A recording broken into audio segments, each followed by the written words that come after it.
Would it take him pulling the trigger? Is that what would do it? And then you would say he needs to get out of the race? Abigail, you have nothing to say? Abigail, what if he said it about your your 3 children?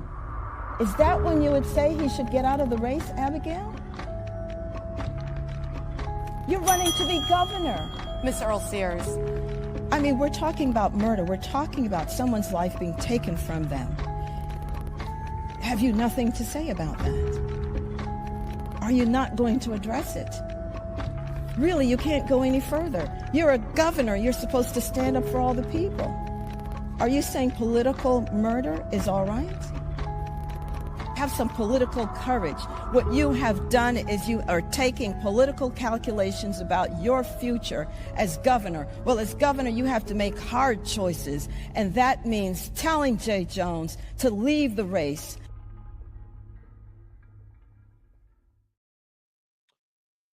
One of the most powerful political ads that we've seen to this day. Basically, all you have to do these days is just let Democrats just speak in their own words.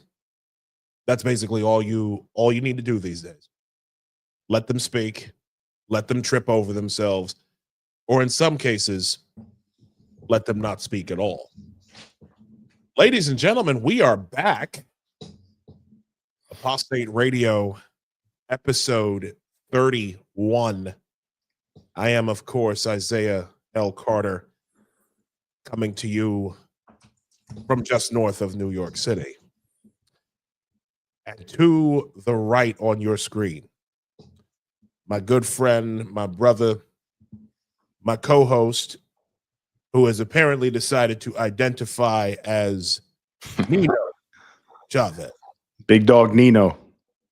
Big Dog Nino. What's good, man? How are you? I'm good, man. A little rainy over here, but I'm good. Yeah, it's bad down here. Like, where, like, I can actually see, like, we saw the nor'easter or whatever's blowing in. We saw it coming from off, like from our window. It was insane. Like, it's been. Then I went downstairs to grab something, and it's like the wind's going crazy. The rain's picking up. It's just nuts outside. I'm happy to be in the house, happy to be home and safe and warm and dry. But anyways, hopefully Antifa's out there protesting right now. Oh well, they don't like being rained on. They're like seriously. They don't like accepting their own biological sex either, but that's for sure. Not to that either. They're like they're like gremlins. Like, you can't get them wet. Well, I think they're probably keeping dry in their giant furry suits that they're wearing right now. So, yeah. Yo, you know what? Oh my God, we could go all day long. That you know what warmed my heart real quick. What warmed my heart this past week, the video of that ICE agent or whoever spraying bear mace through the breathing hole of some furry suit. And I thought to myself, you know what? This is justice. This is exactly like honestly, you know, kudos to that ICE agent. And seriously, like we're like, this is what we're up against. But while the I bet you his breath smells better now. Probably. Oh my God. Oh, much peppery. Jesus. Anyways, we gotta. Oh man, we could talk about that. Big show tonight. We got messages already. Tony Wood said, "Are you sure that just rain is pouring down on them?"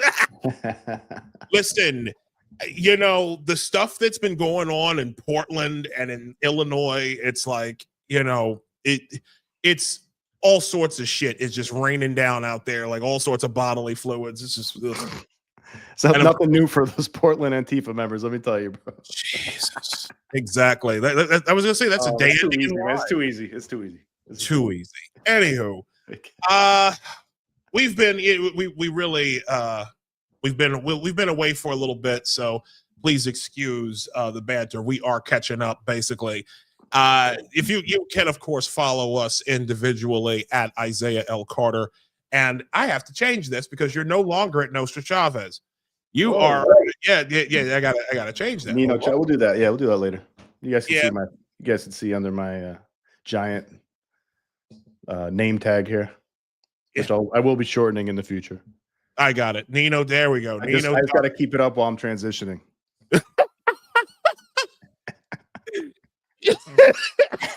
Oh my God. I am stunning and brave right now, man. Let me tell you.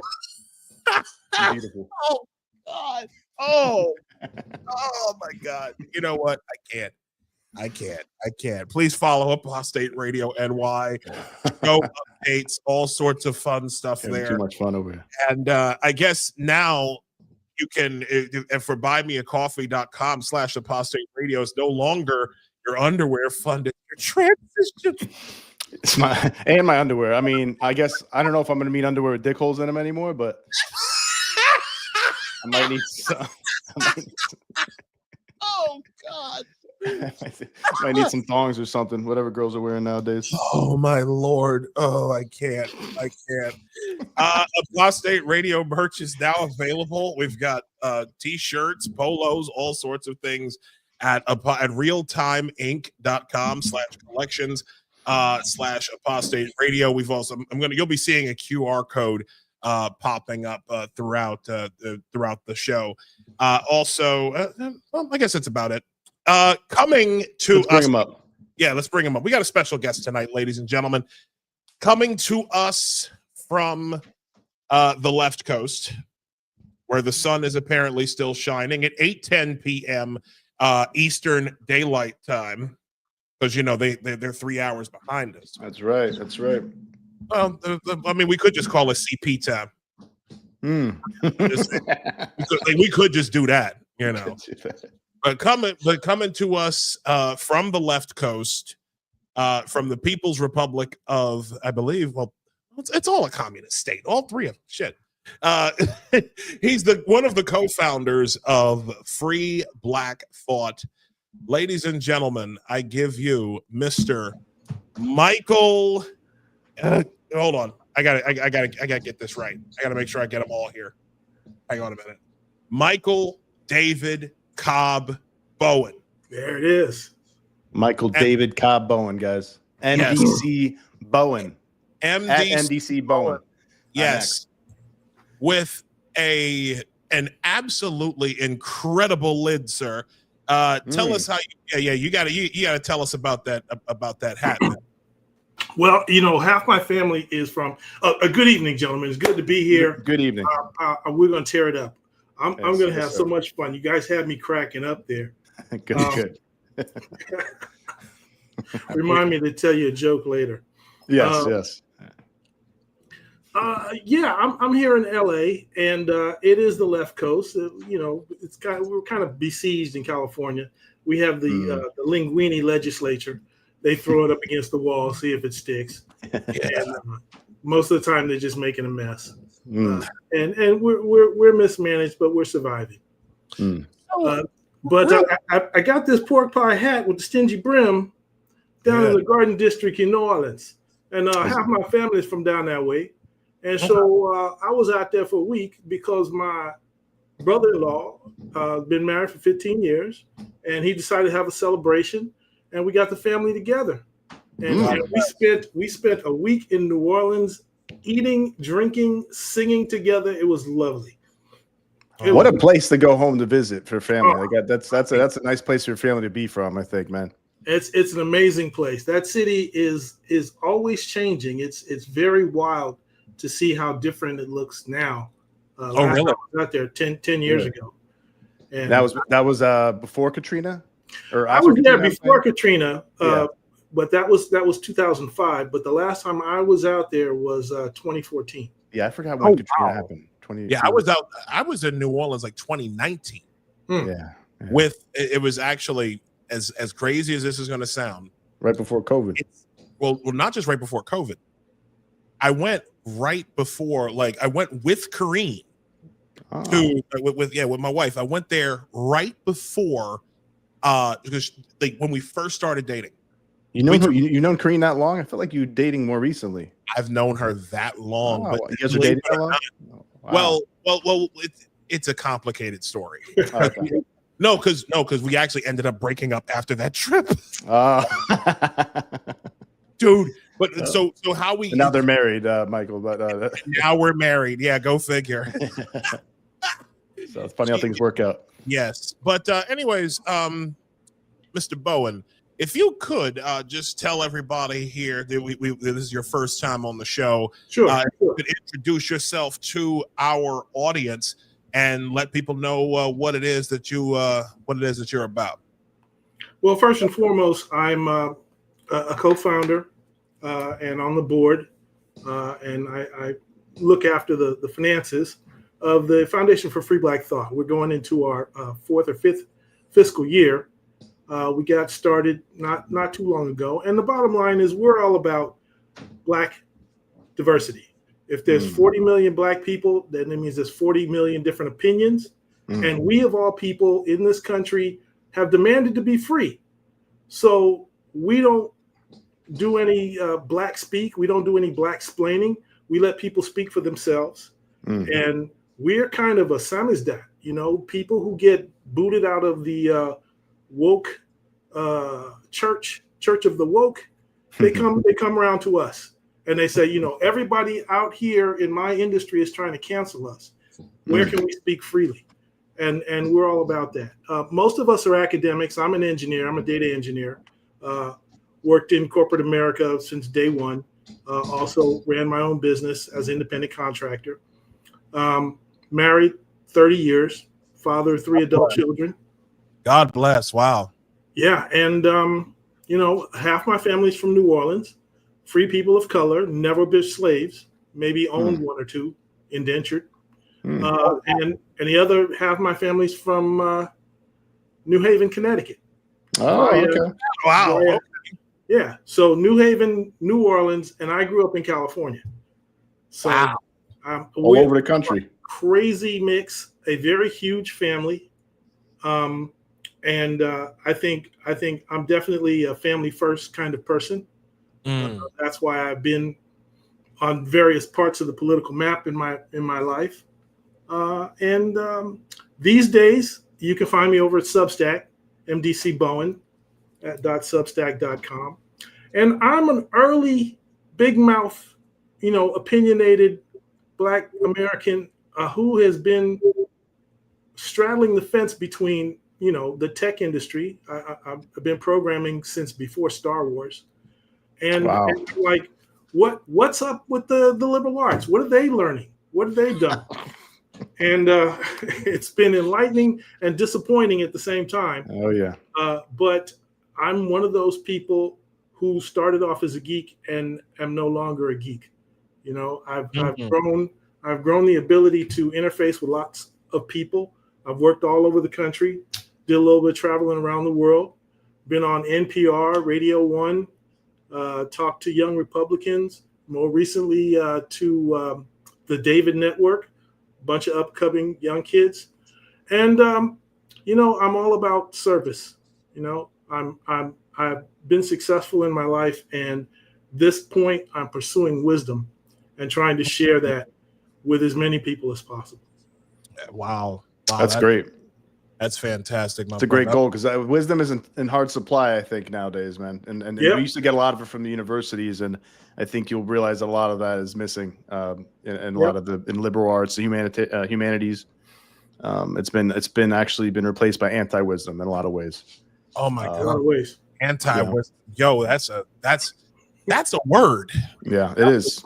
Like, I've been saying it for a while. I don't know if I came up with it, but it definitely I see it all the time, man. Just foolishness. Like the opposite of what's true. Foolishness. The opposite of wisdom of like hundreds, thousands of years, like wisdom from the Romans and the Greeks and the Egyptians or whoever, you name it. we just are just like, well, you know what? Nah, screw that. We don't need to do that anymore because we figured out a better way because we're woke and everything is in a Marxist lens. And it's like, that's history. Yeah, that's stupid. You know, stupid old white men did that. It's like, okay, all right, Jesus Christ. Like, how do you think these like cities were built? Not just by white men, but just men in general, masculine traditional wisdom, and science and the things that the way we used to do things. There's no gratitude for the order that's been created and the wealth that's been created to let people get jobs just by taking videos of themselves and bullshitting all day. It's like just no gratitude whatsoever. That drives me nuts. I despise where we are right now, where there's so much, like so many people are being led almost exclusively by emotions. Mm-hmm. They're like it's almost as if it causes so much anxiety to even think for a second, to just like even when we're talking about like some of the like when talking to people. I'll give you a great example. When I hear some of my liberal or leftist friends talk about like, well, they say Trump's a felon, okay, and then they'll go like, well, the 34 felony convictions. I'm like, okay, are you even curious to understand? Have you asked how they got to those convictions? Have you even stopped to ask yourself, like, once, where did they come from? How did what was the legal theory that Alvin Bragg, Manhattan District Attorney Alvin Bragg, used to get those things? Are you even remotely curious? They literally what they call violence, what these people call violence, is the cognitive dissonance that happens inside their heads. I think that's that quote unquote ontological violence that they experience or that they claim is out there. That's good. But Mike, I want to ask you, sure, how did you become a black? How did you become a black conservative? Because because obviously, while we are in ascendancy, and I'm even tentative to even call myself a conservative because I was away from conservatism for a very long time. Mm-hmm. But how did you get where you are in your own like socio-political leanings? Some of it was easy, and some of it was completely unexpected. So the easy part was both of my parents got degrees in sociology. They were social workers. Neither of my parents have ever worked for a private corporation in their lives. They don't know anything about economics. And I'm like, I want to be a scientist. I want to be an engineer. I want to be an astronaut, like most kids in Gen X, which I claim. And then, I became successful in unexpected ways. I grew up hearing, well, you think too much, or, the white man's not going to let you do that, or black people don't do that. What makes you think you can do that? And I would, and the ironic thing is, my father was one of the original black nationalists. Okay. He was not a militant. He was an intellectual, and he was part of the Black consciousness movement, which went along with the Black arts movement, which went along with the Black nationalist movement. And I grew up in the family, which was the first to celebrate Kwanzaa. No way. Wow. Way, right here in LA. And my parents were friends with Dr. Alfred Ligon, who ran the biggest black bookstore in the West Coast. And on his property, a lot of community folks gathered around, one of which was the famous or infamous Maulana Ron Karenga. So Ron Karenga was, I wouldn't say he was a mentor, but, we paid attention to what he was saying. And we were part of the people who didn't want to call themselves Negro anymore. We were trying to solve the Negro problem. And the irony of that is we kind of have had a resurgent Negro problem, which is people who feel like they must compare themselves to what the white man is doing. To feel any self-esteem, they always have to compare themselves, and they're not finding enough self-love or anywhere to come from. So we have a resurgent Negro problem. Yeah, and I think I just want to say real quick, Mike, real quick. I mean, and that's some of the anti-wisdom I'm talking about, right? Because I'm a student of Jordan Peterson a lot of ways. I read a lot of his books, listened to a lot of his lectures. I don't know how familiar you are with him, but I am. One of his biggest pieces of advice, and he has a lot of them, is you shouldn't compare yourself to other people. You should compare yourself to who you were yesterday, right? Yep. And if you're on an upward trajectory, that's good. I don't give, I don't care what you were. If you were like a drug addict and now you got a job and you're not doing drugs, that's great.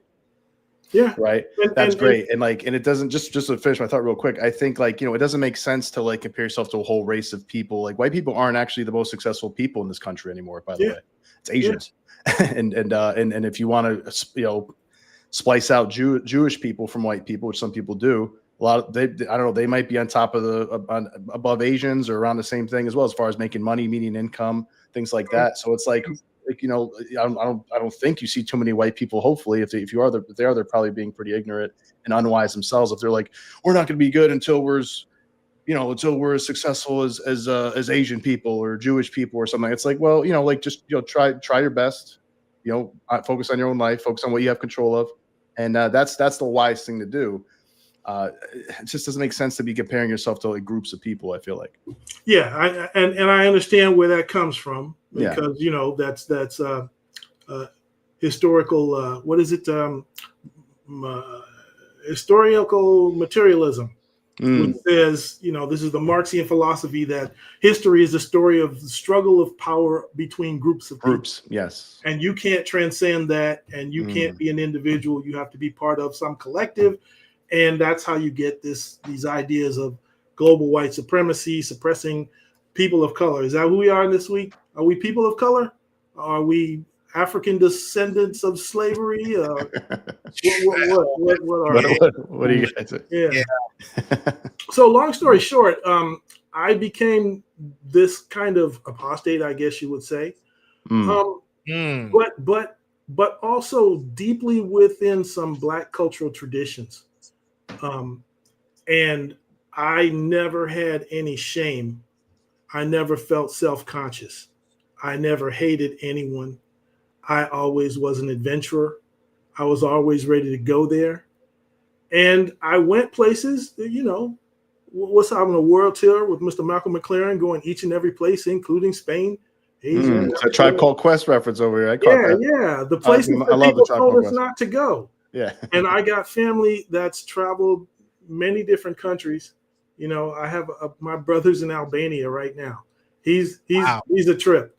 He's a trip. Wow. But so, I have a large family. We keep in touch more or less, but we're all over the country. And at some point, a couple things happen.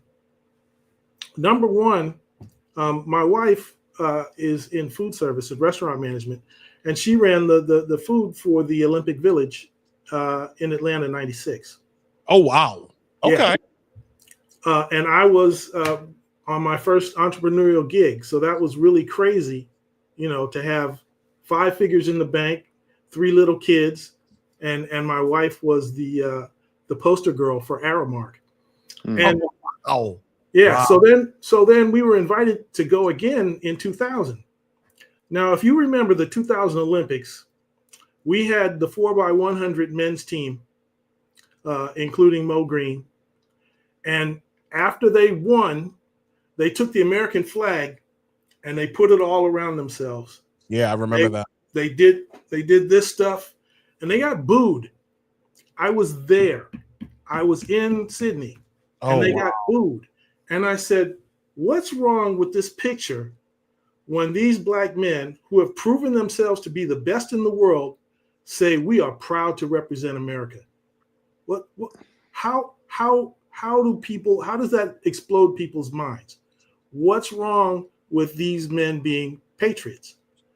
And I started to realize what was up. I started to see the difference between liberals and progressives. Fast forward about like real quick. So you think that you don't think that was like racist or somebody booing? It was more or like racist white supremacists or something like that, but it was progressive people booing them because why are you supporting America? You guys are black.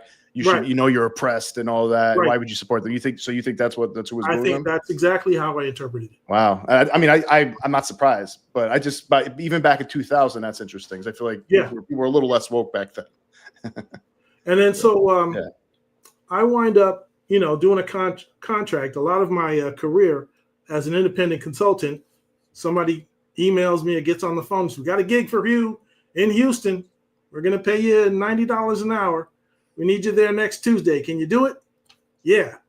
On a Women of Prayer, and I get out there. And I'm the head of the technical lead of this project. And I know that there's a lot of Republicans in Texas. So I said, I'm going to be there for a while. Let's see what they're all about. Let's just see what they're all about. I can remember this because I was reading a book called The Emperor of Ocean Park. And I think it was by Stephen L. Carter.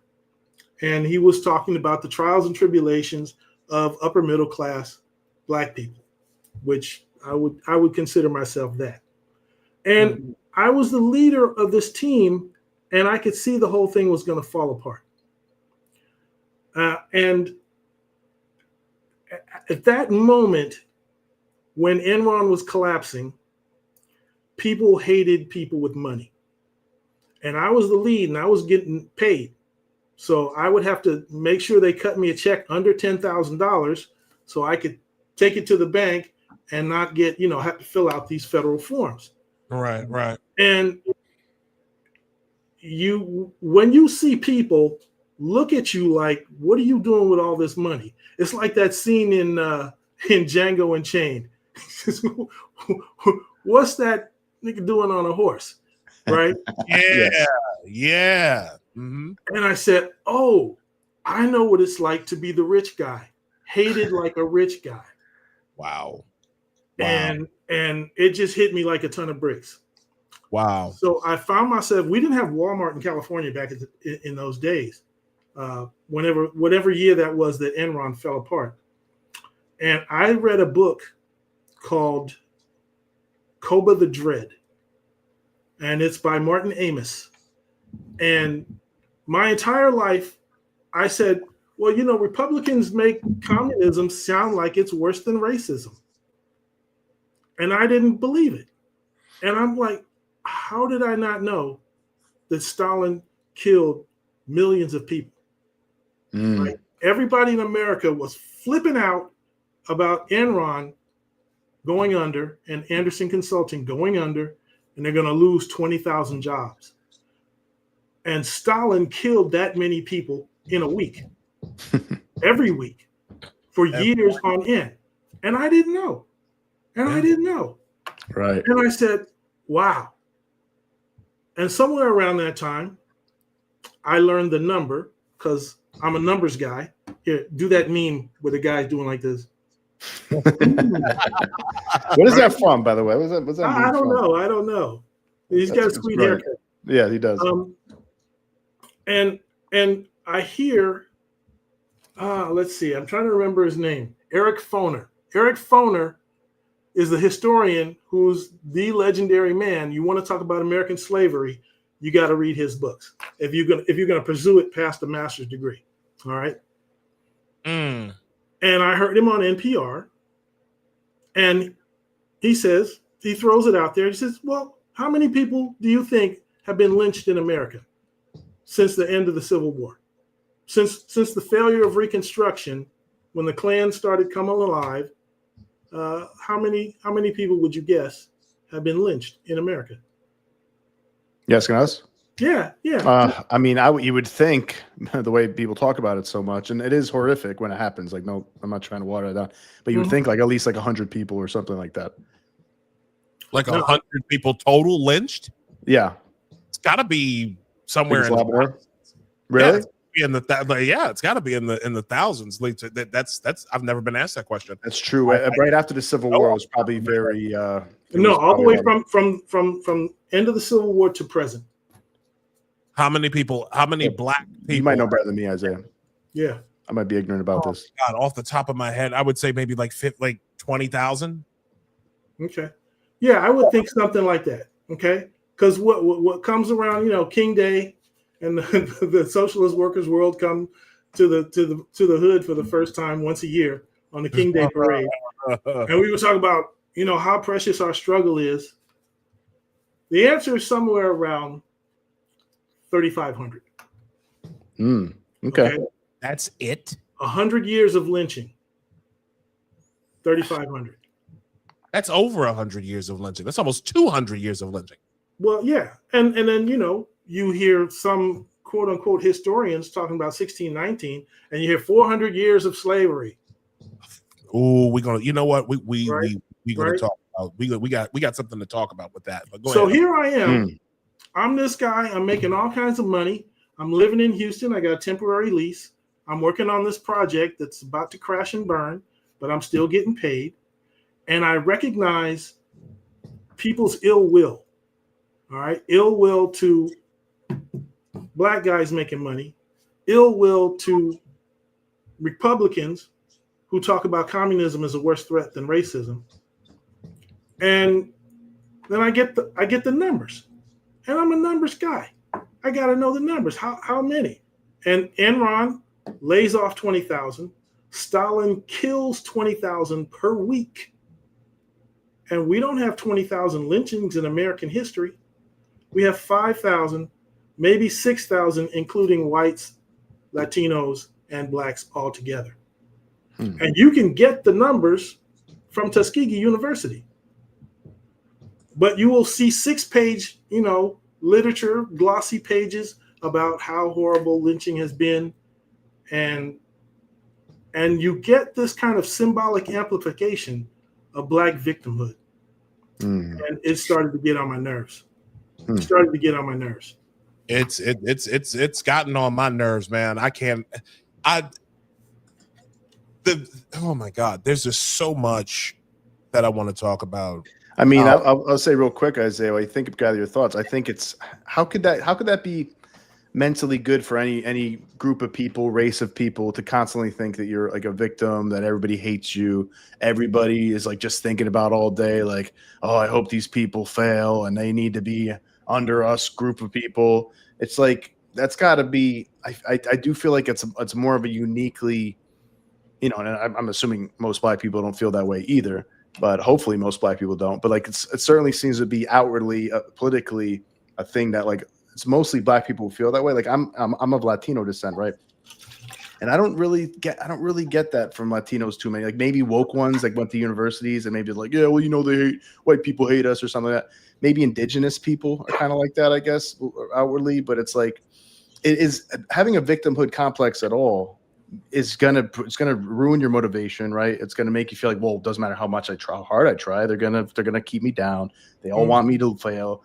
They all hate me because of the color of my skin, whatever. It's like that is gotta be detrimental to your mental health, to your aspirations, to your motivation. It probably makes you paranoid, right? If you think everybody around you hates you, it probably makes you see racism where maybe it doesn't exist. Certainly some people are being racist sometimes. Certainly some people are being ignorant sometimes, saying certain things, but then there's probably some times where somebody might be rude to you one day and you're like, oh, they did that because I'm black, right? And it's like, maybe they just didn't sleep well that night. Like I've been kind of rude and standoffish to people sometimes, and I'm sometimes like, oh, maybe he thought I did that because of this or that, or maybe they thought I did that because she's a woman, and I'm just like that with women, And it's like there's so many ways you can perceive it if you have that lens, and if you don't, if you liberate yourself of that lens, which I think is part of your mission, based on what you're saying, like it's very liberating, and it's probably very helpful. I'd say it is. Yeah. Let me know if I'm talking out of school, guys, too, because no. Giving my outside perspective. You're not. In fact, I just thought of this as you were talking about that. There's an example of this that happened that happened recently this week. I want to actually play this video. It is of a black woman on a New York City subway train who is, as the kids say, chimping out. Chimping out over a perceived racial slight. Apparently, somebody was standing too close to her on a crowded train. Something that happens regularly in the subway, and this lady just goes off. Here we go, and shout out to Paul Zapala for posting this. Here we go. You can fuck around and find out when I get off. Find out. Okay. You shut up. Come and make me shut up. All y'all white motherfuckers, come and make me shut up. All y'all white motherfuckers, yeah, because y'all fucking talking, because he's a white motherfucker, and I'm talking about a dog. If I don't want a dog to touch me, I don't have to let a dog touch me. If I don't want the dog to touch me, and man, you want to record too? I can record you too, man. You like recording? I can record you too. You should record yourself yelling. You like to record? I can record too. You want to record? I'm a fucking dog. I pay my fucking MTA thing. I don't want no dog on me. I don't have to have a dog on me. You want to record? Huh? I actually watched it earlier. Yeah. And I don't even know if this is one of the best examples of this, honestly. I feel bad for her in a way because I think she's also when people they I'm sure you guys know when people get angry and then they're a little scared on top of that because somebody's recording them, like, oh shit, I'm gonna lose my job, it's gonna be all over the internet. Then they get into like fight or flight mode. But yeah, she's making racial comments about white people and stuff, which is I think everybody needs to stop doing that as much as possible because then it gives her permission for white people to say racist shit back and everybody else to say racist things back. And I think everybody should. I feel like we were at a point in like the early 2000s where like we were getting better with that. And like Chappelle's show was doing really well, and like he had a really healthy way of making fun of all the races, and everybody got made fun of. It was funny. Everybody was laughing together. Like it was a very big show in the country. I don't know if you ever watched that, Mike. But it was that was a healthier, I think, racial moment for everybody, and we have declined since then in that respect, where we're just focused on it all the time, and that's mainly from wokeness, I think, and social media doesn't help. Yeah, we have become more color struck, and what I used to do, because I can remember back in 2001, early 2001, before 9/11, the reparations discussion was up, and one of the Harvard law professors, I forget which one it was, but he was pretty respected, and he came up with a logical reason to say why we should have reparations, and I came up with a solution that I thought, yeah, let's try this. And I said, let's have a Harriet Tubman silver dollar. All right. And because the idea that was floating around at the time was without slavery, America wouldn't be great because what we provided this country with our agrarian thing was just the thing that made us survive. And, you could say that. Economically speaking, that makes some sense. But, really, the South is poor because it didn't industrialize. Exactly. Yeah, exactly. And it's whatever slavery was, we got rid of it with the steam engine. Okay. And we got rid of it with the Industrial Revolution. The Industrial Revolution got a lot of people out of the agrarian economy. And we're doing fine with tractors. I mean, that was the whole scientific socialism was all we have to do is modernize the farm, and then the peasants can own their own means of production, which is kind of what China had been doing all along, but starving at the same time. But the 20 to 40 million people. But yes. Yeah. Like, thanks, Mao. But my thing is this: getting back to that to the lady in that video clip. That's happening way too. What's happening? Yes. 100%. Like people, like people just immediately losing their minds. Like black people immediately losing their minds at the first sign of a public conflict, a public confrontation, and it's like it's immediately like, oh, is it racist? I'm just gonna lose my mind real quick.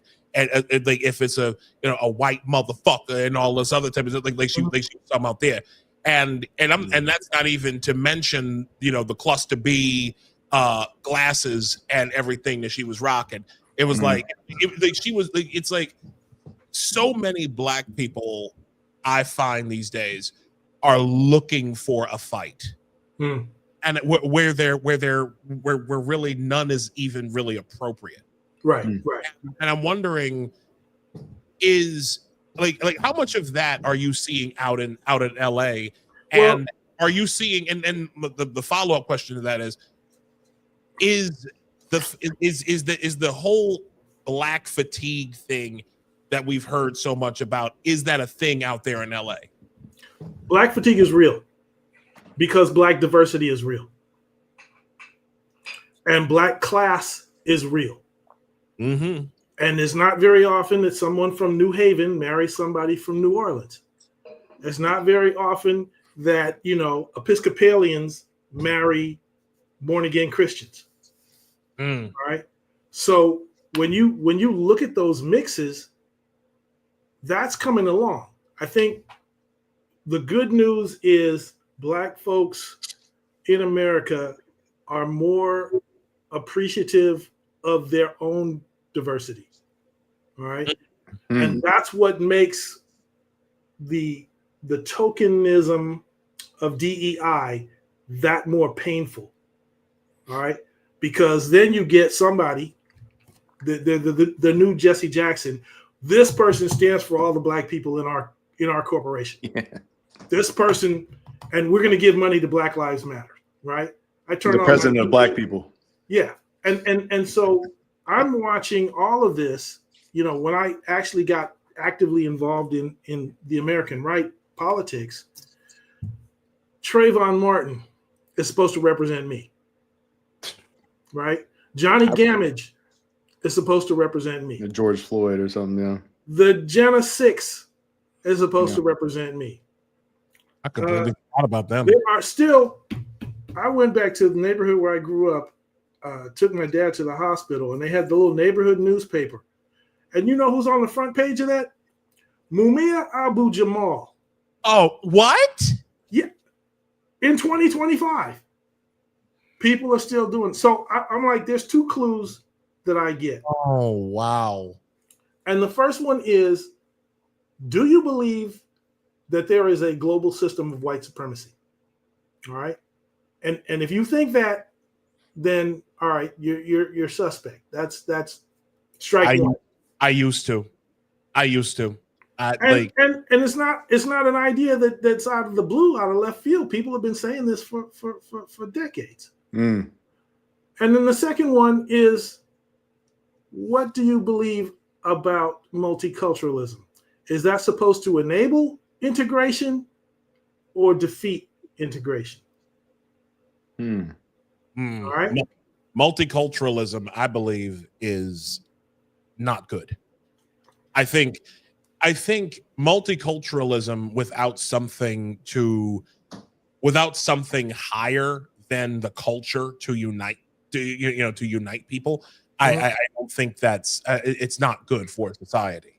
Okay. Right. Like when you have, it's like when people like initially with immigration, right? People came to this country to seek a better life. They came to this country to be American. And there was the understanding for years that when you come to this country, you're going to subject yourself to the laws. You're going to subject yourself to the Constitution. Okay. You're going to pledge allegiance to the flag of the United States of America, to the republic for which it stands. Like there was that very clear understanding that this is what I'm going to do. I'm going to take my skills and actually use them to make this country, to enrich obviously myself and my family, but for that greater, to borrow from these assholes, to borrow to work for the greater good of, the more perfect union of the United States. That is not the case anymore. Right. I mean, like that is not the case. I mean, I'm seeing there's like this inwardly directed feeling that people have. Yeah. And you see this a lot with this whole critical immigration theory. Shout to James Lindsay, who coined that term, where essentially these people, all of these migrants who were coming over, who were pouring over the border during the Biden years, all these ones who were coming over by boat and everywhere else, they have the expectation of coming here to the United States and just sitting on the government dole. And that's it. Yeah. And it's like, well, what can the government do for me as I continue whatever criminal activity I was doing in Venezuela or something? It's just like it's nuts. Yeah, and we got to get. I want to mention Isaiah. There's Jonathan Haidt talks about this in his book Righteous Mind. I bring him up probably every show, and he says, he brings up the point that, like, you can't have the, e pluribus unum means, like, out of many one. And he's like, you can't have the pluribus without the unum. So, if you have especially in a country like ours, a very diverse country, right? One of the most diverse countries on earth. You can't have people coming in here and being like, my culture's the best. My culture's the best. We're basically going to just have my country here. It's like, and then have a country that's united and working together. It just doesn't work that way. And it's not, he's a social psychologist, and he's basing this on sociology, other social psychology experiments. They've done a lot of research. He has a whole thing about this. The whole book's not about that, but that's a certain part of it that he brings this up. And it's like, it makes people naturally more tribalistic. It makes people naturally more feel like they're not part of the country in general. It makes them feel like they have almost like enemies around them in a way. So you have to assimilate to, like, whatever the dominant culture is in one way or another. Like, I lived in Costa Rica for a little bit. I wouldn't go to Costa Rica and be like, all right, everybody's got to do things the way Americans do it. White Anglo-Saxon Protestants do that. People are like, get the fuck out of here. No, this is what we do. We listen to this kind of music for the most part. We like this kind of food. What are you doing? Like, try doing that in any other country that's not like a Western white country, basically. And it is going to create a lot of tension. It's almost like it's meant to. It's almost like and I don't blame, I don't blame Black people, Latino people, anybody. It's this far left influence that's been going into the universities and through culture since the 60s, at least. That's been continuously pushing the, like, white people bad, America bad, Western culture bad, Christianity bad, you name it, right? Men are bad, families are bad, nuclear families bad, marriage is bad, everything's bad. Everything that unites us is bad. Everything that, like, the Constitution, let's abolish that, you name it. And it's just like, it's really designed to tear apart the country. It really is, to deteriorate, like termites eating away at our great country. We have a great country where people can get rich, or at least pretty well off, or at least pretty comfortable. We have rights. We have due process. Sometimes things don't work perfectly. Sometimes people get screwed over. You name it. There's definitely corruption, but it's like way more corrupt elsewhere. For the most part, way more corrupt, and way lower of a ceiling elsewhere, as far as I understand, unless everybody's lying to me. It seemed like that when I went to some other countries. So we need to be grateful of this, and people should, if they come to our country, they should be expected to be assimilating as much as possible. You can keep some stuff, stuff of your culture, have your cultural dinners, whatever, listen to your music, but it's like, we shouldn't be like, all right, everything American sucks. Everything in American history sucks. Get rid of this, tear down the statues, all of that Maoist bullshit. Like that's going to piss people off. And it's going to be like, all right, then what country are we? What are we? We like Palestinians or something? What are we supposed to be now? Are we communists? Like, what is Che Guevara? Is that like the guy we got to look up to? I don't get it. It drives me nuts, but it seems like it's by design. That's kind of where I'm getting. I'm not a conspiratorial person. But that's what it seems like. What do you think? What do you think about that, Mike? Yeah, what do you think, Mike? I think you're right. I mean, I have spoken for Heterodox Academy. It's great. But you know Jonathan Haidt then. Yes, yeah. I've met him personally on a couple occasions. And I first started getting onto this side of the academic thing in response to the university in is it Oregon or Washington? I forget. It's not Greenfield, but Green something. Evergreen, yeah, Evergreen College with Brett Weinstein. So that was one of the first time I saw Brett Weinstein, and Jordan Peterson. Yes. On that particular episode of the Rogan Show, because I'm a big UFC. It was a great episode. UFC fan. And I used to weigh 40 pounds more than I do. So glad you lost some weight. Yeah, I definitely got into UFC and cycling, and that show blew my mind. Blew my mind. I said, I cannot believe that we are getting black folks basically fighting Jim Crow with, I don't know what you would call the opposite of Jim Crow, but they're like, no white people on campus today. Yeah. Sorry. That whole nonsense. It's antagonistic. I can't believe that this is happening in American universities. I mean, I knew when, Afrocentrism came in the early 90s and people started doing a separate graduation ceremony and waiting for the next Public Enemy album to drop. And everybody's quoting Flavor Flav, and then, Huey Freeman, I got a right to be hostile, right? And so that's kind of the third thing. Do you have a right? Do you think you have a right to be hostile? Do you think, and all these things tear away at patriotism, and the fact of the matter is, unless you've lived in another country for a month, everything you love is here. Exactly. Yes, very all true. The music you love, all the people you love, cultural references, things you love, your church, your family, your job, your dog. It's all here. Yes, all here. What are you lacking for? If your culture is all that, you should be happy. That's a good point.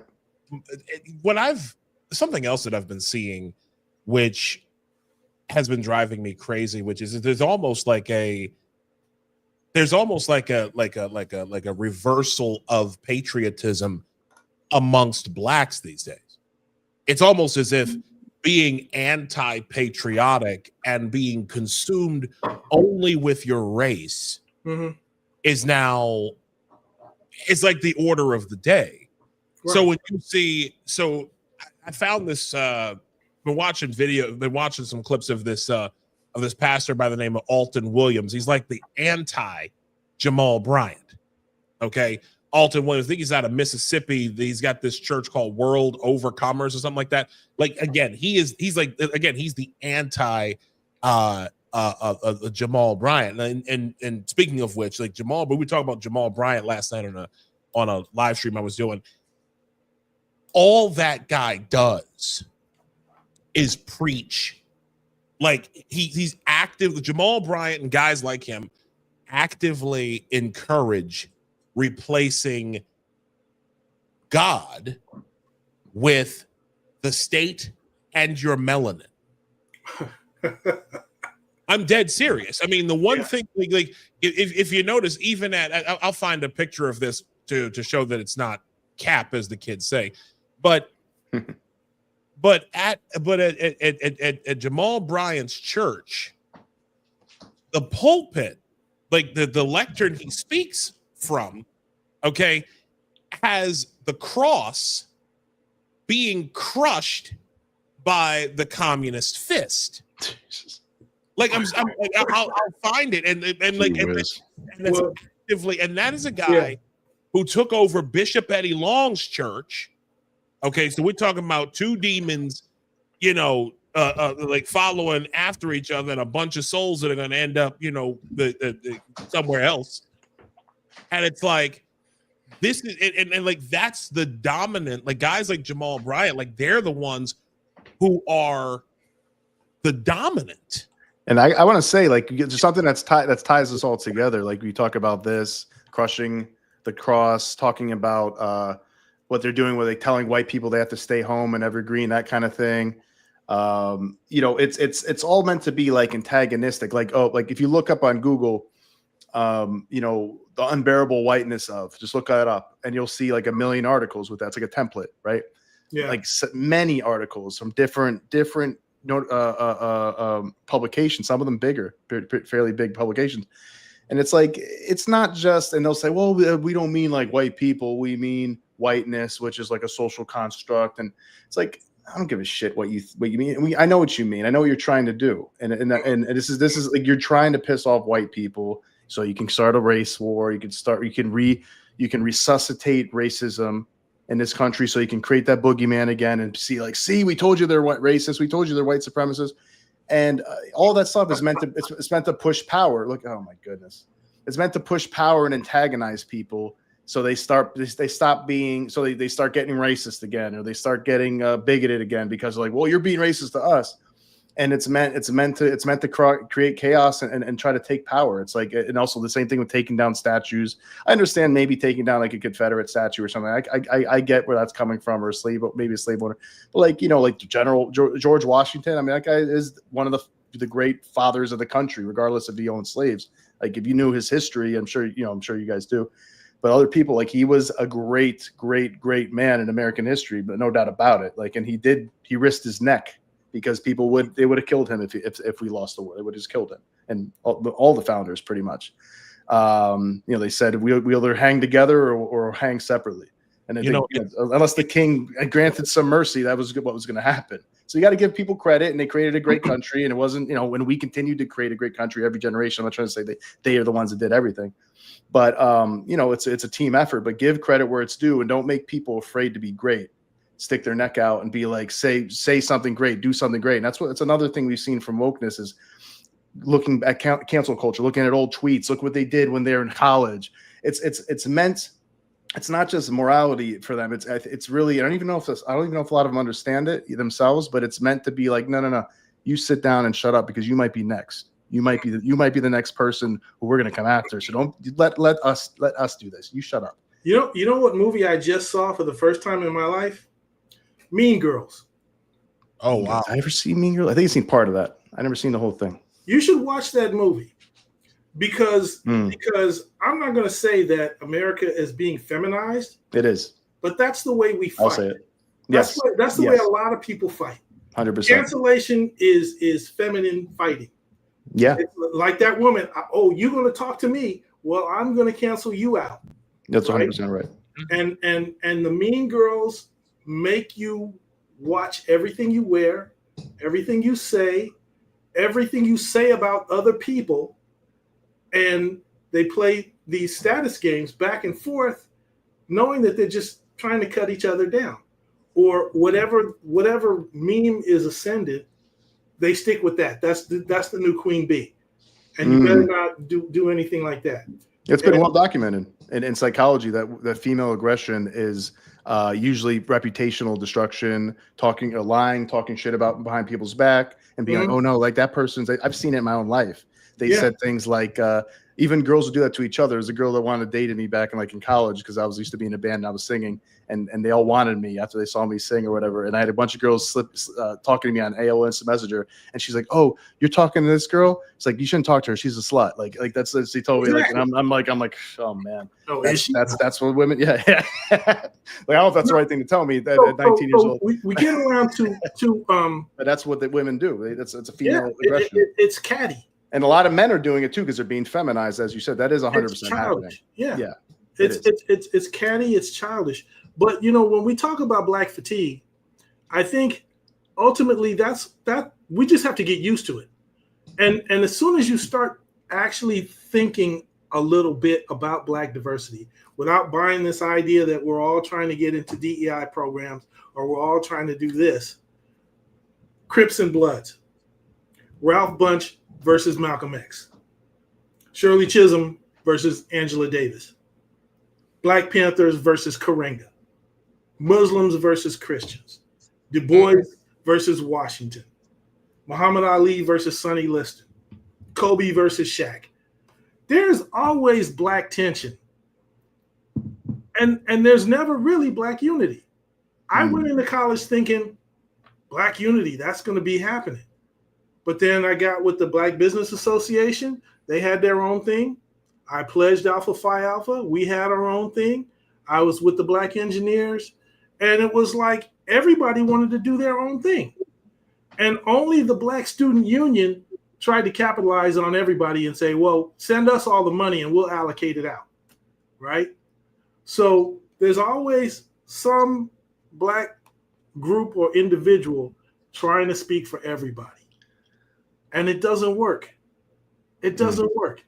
And Mike, to your point, I think that's absolutely right. And it's something to remember, especially when people are talking about, Black unity and all that. But it's also important for people to keep in mind that there's tensions in every race of people too. Like there's, look at white people with or Republicans versus Democrats or whatever, you name it. There's always something. Protestants versus Catholics, Protestants between different groups. So that's another thing for it's also like a higher perspective thing of like, this is just human beings being human beings in a way as well. And you got to remember that as well. And I think people, when they focus too much on race in general, they start to see things. It's like, people are like that. Even Jews have things between themselves, and they had arguments in the Talmud and all that shit.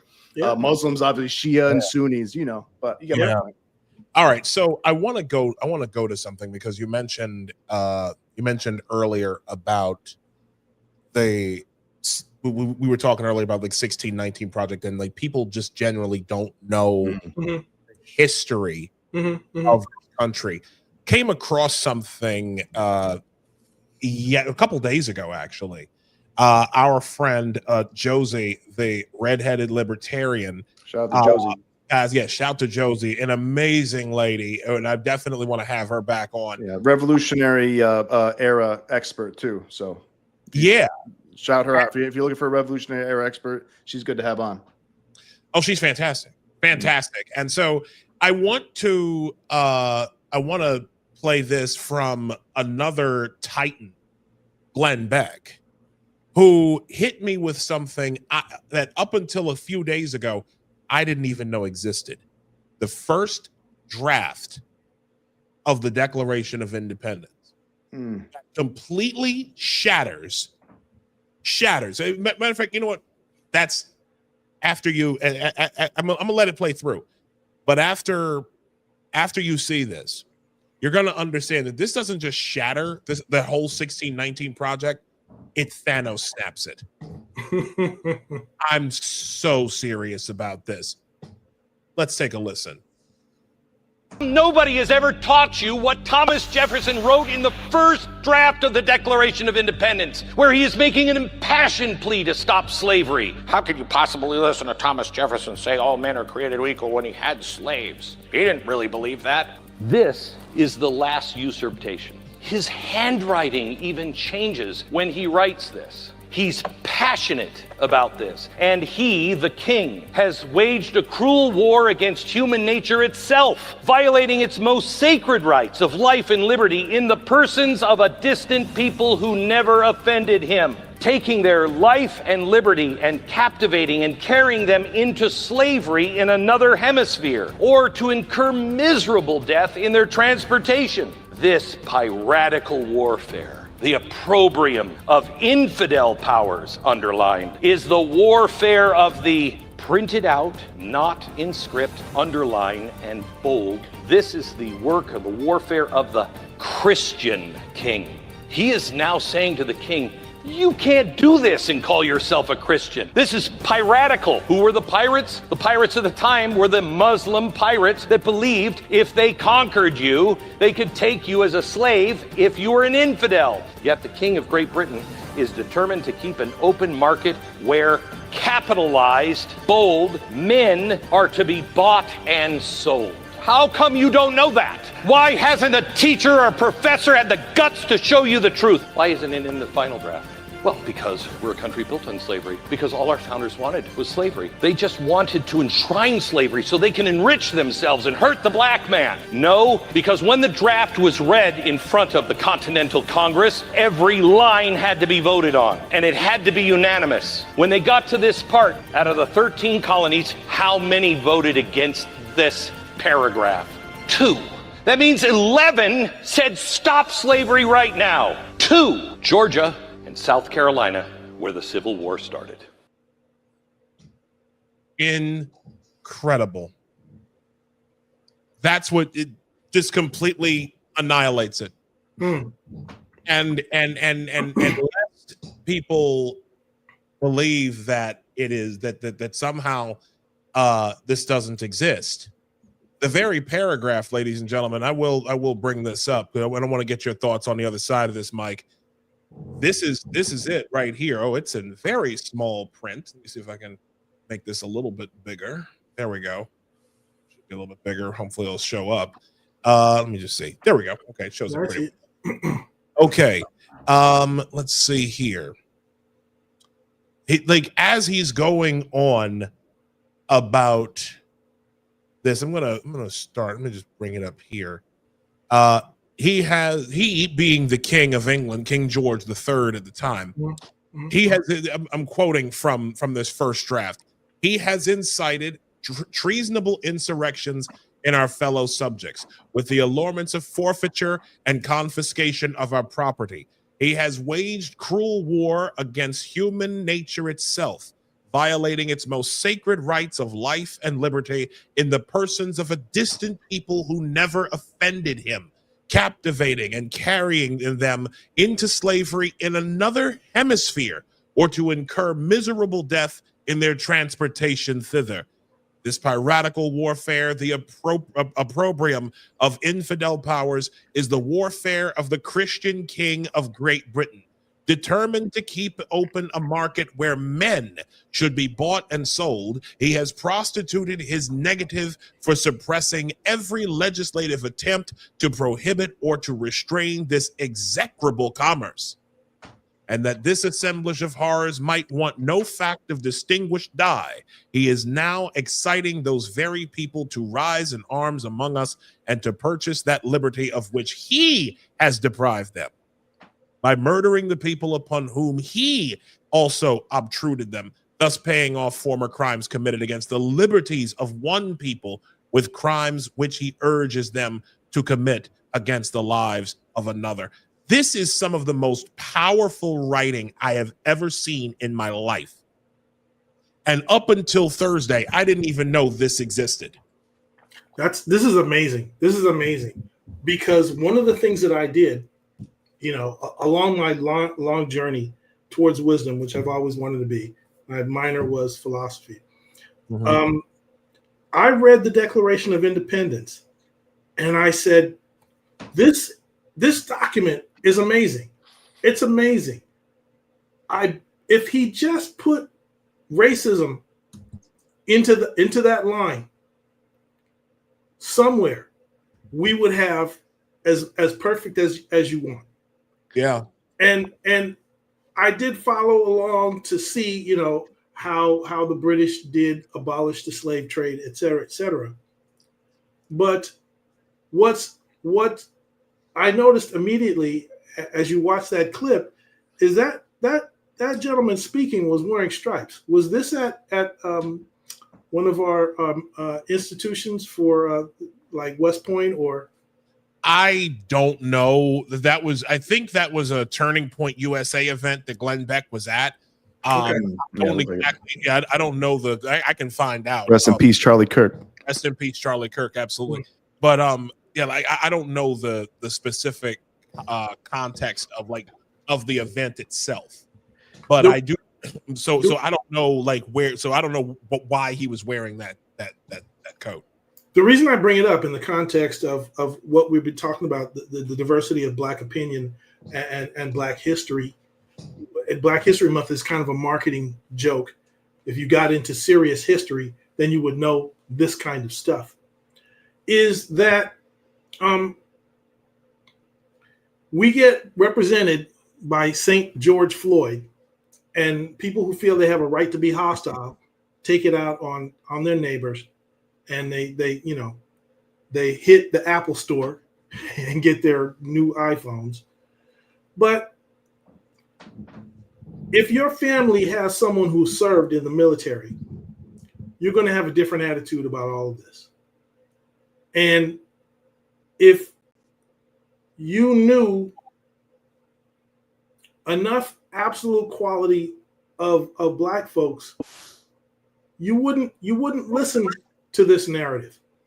You just say, well, you know, are these your people? I would say, look up John James.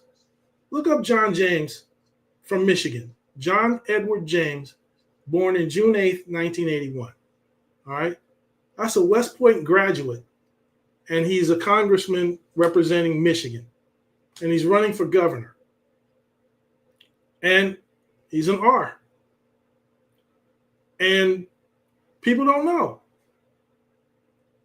And I'm saying, if you want to be led by people, what does somebody who writes this scholarly paper lose if they're wrong?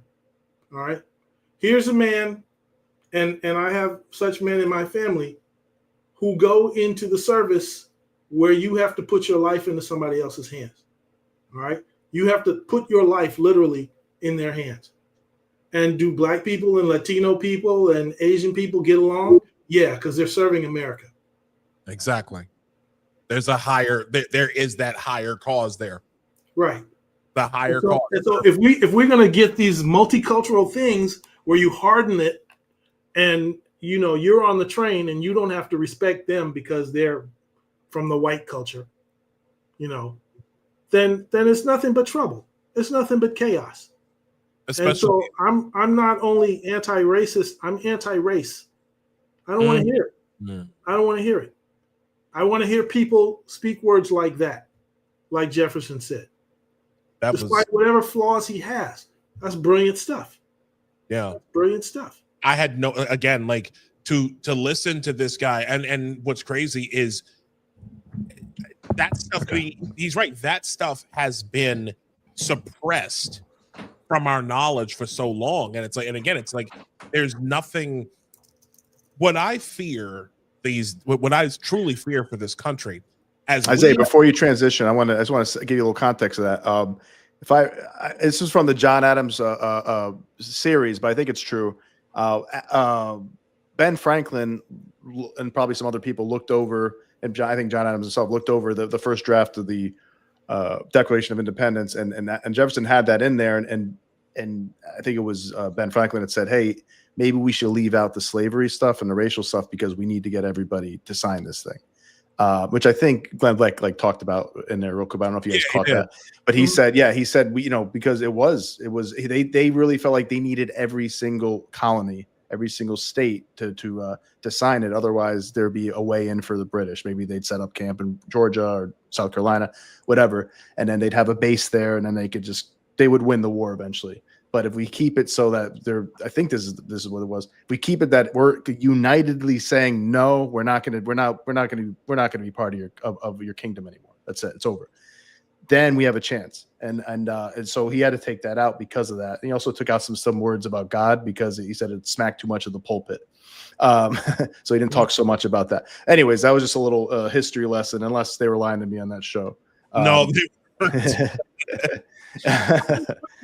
But again, what frustrates me, what seriously frustrates me, is the fact that this stuff does not get talked about. It doesn't get circulated. Like Mike, like you said earlier, Mike, you've got Black Republicans running for governor in certain states, and no one talks about it. Literally, no one talks about it. And what's crazy is that in the last year or so, I have never seen so many Black people leaving the Democrat Party, leaving leaving leftism behind, leaving whatever this foolishness was that Democrats have been giving us for all these years.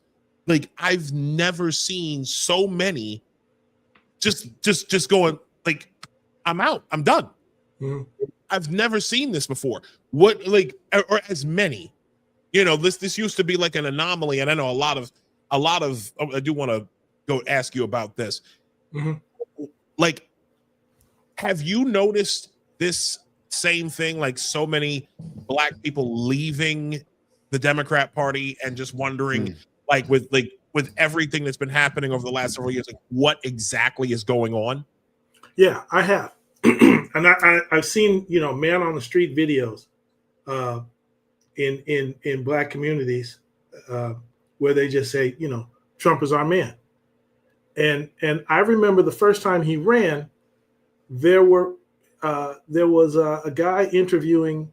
He was the number one biographer of Trump, and he was speaking to the guy at the Hoover Institute, and he asked him. He says, "Look, have you ever watched The Apprentice?" And he's like, "No, I would never watch that show." He says, "That's why you don't understand. Trump is the guy that a lot of people who are poor wish they were if they were rich. He doesn't have to give a shit. He does what he does. He's his own man. And that's why Washington will hate him. He can't be bought." And despite all of Trump's flaws, I think he is exactly the kind of boss that a lot of people needed to pull their heads out of their ass, quite frankly. And yeah. I think his most brilliant, because again, I distinguish between liberals and progressives. All right. And a lot of liberals are saying Definitely. There's something wrong with the Democratic Party. It moved left under my feet. Oh yeah. All right. And this woke stuff, I don't like it. Mm-mm. All right. And they're trying to go. I'll say this from a black chauvinistic point of view. All right. They say, okay, black people, you are our favorite minority, but now we're going to go even further. We'll find the strangest minorities we can find. All right. A black woman who wants to be a Jewish man. Right. And we're gonna pile minority on top of minority. Yep. And get this intersectional multiplier. So we'll find the most oppressed person to represent us. All right. Yeah. Trans Muslim we'll lesbian in a wheelchair. And that'll be our diversity thing. Yeah. And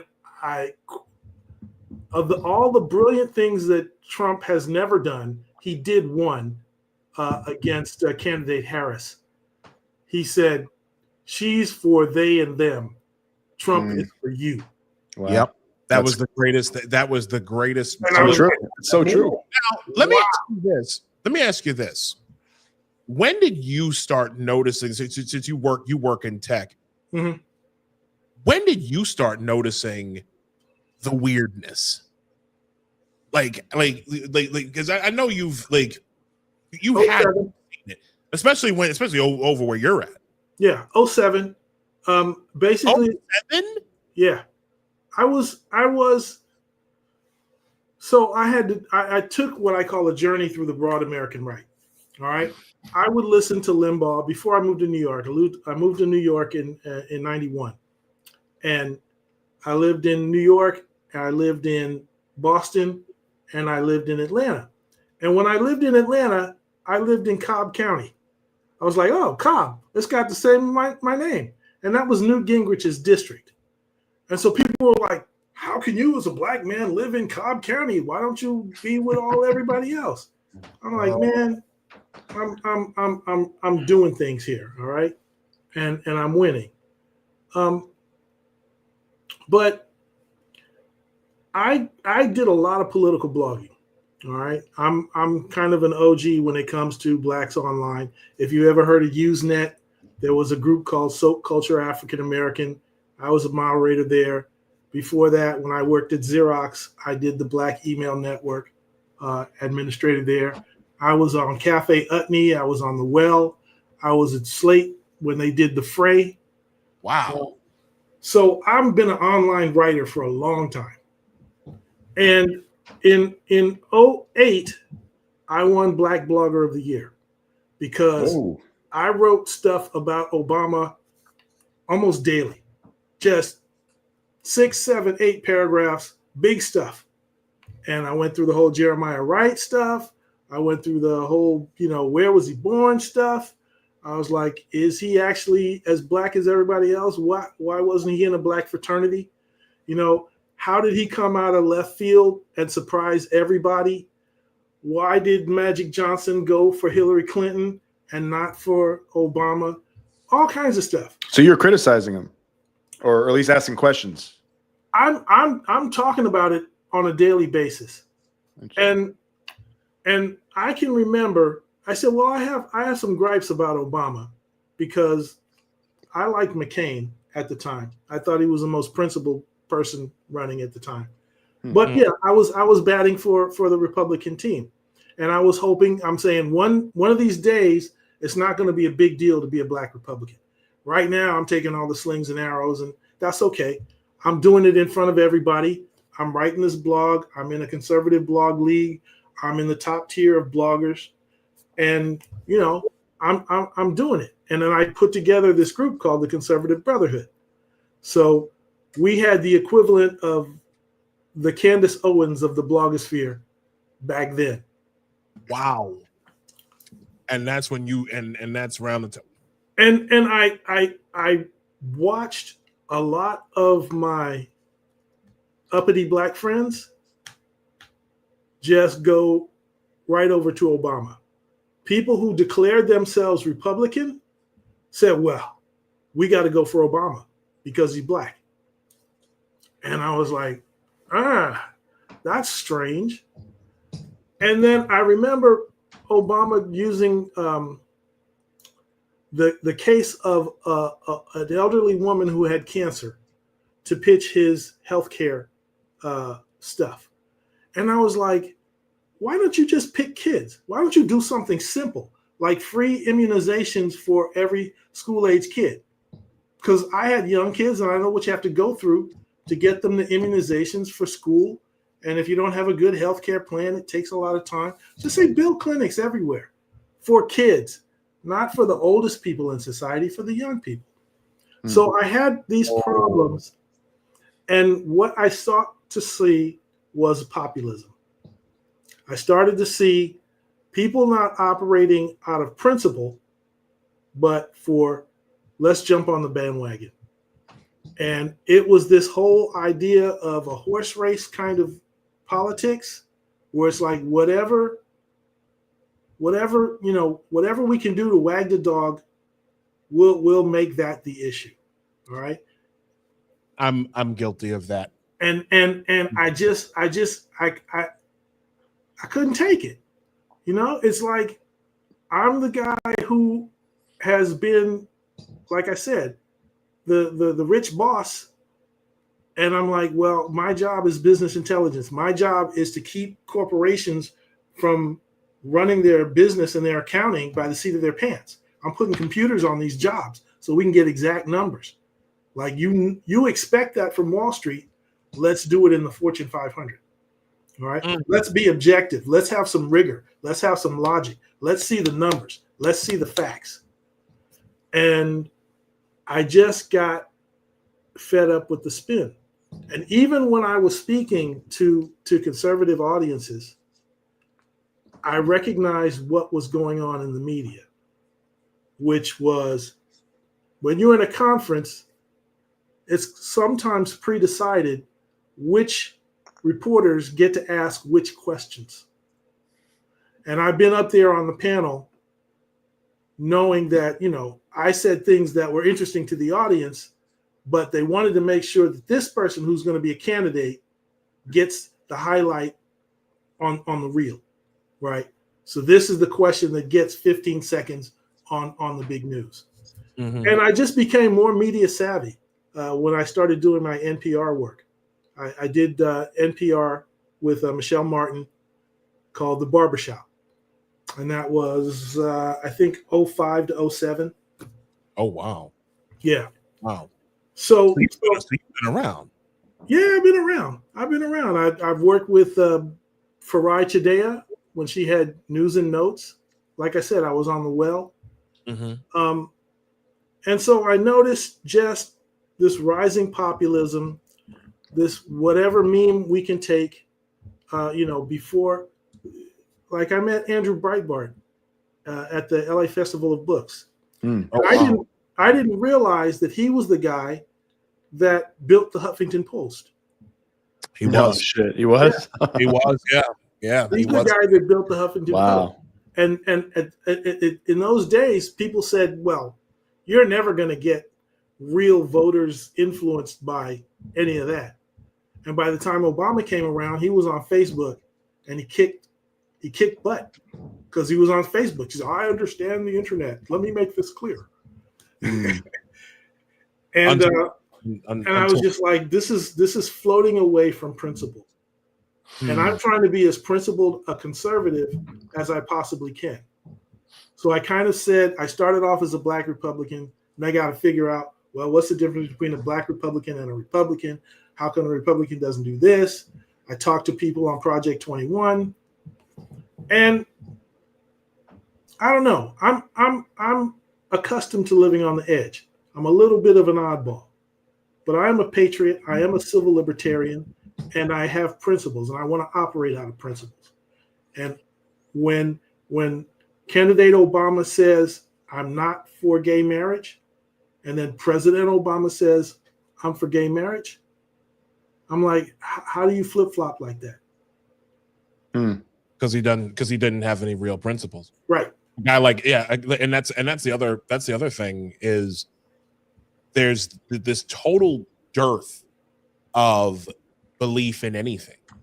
Yeah. There's no I think that's another reason why you're seeing such a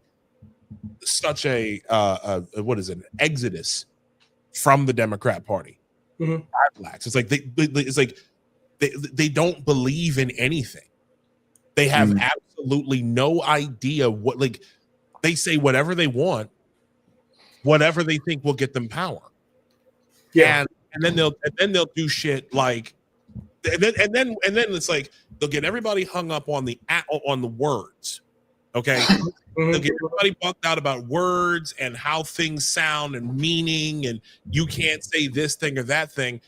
But then they'll turn right around on what they do, which is what everybody should be paying more attention to. It just goes completely completely ignored. I'll give you an example of this, and because this is going to translate hopefully into what we're going to talk about next. So in the 10 years that I've lived here in New York City, I lived in Brooklyn. I lived in Brownsville. I was further out on the 3 train. Yeah. And I moved down there in 2020, and then I moved. I left Brownsville actually back in May.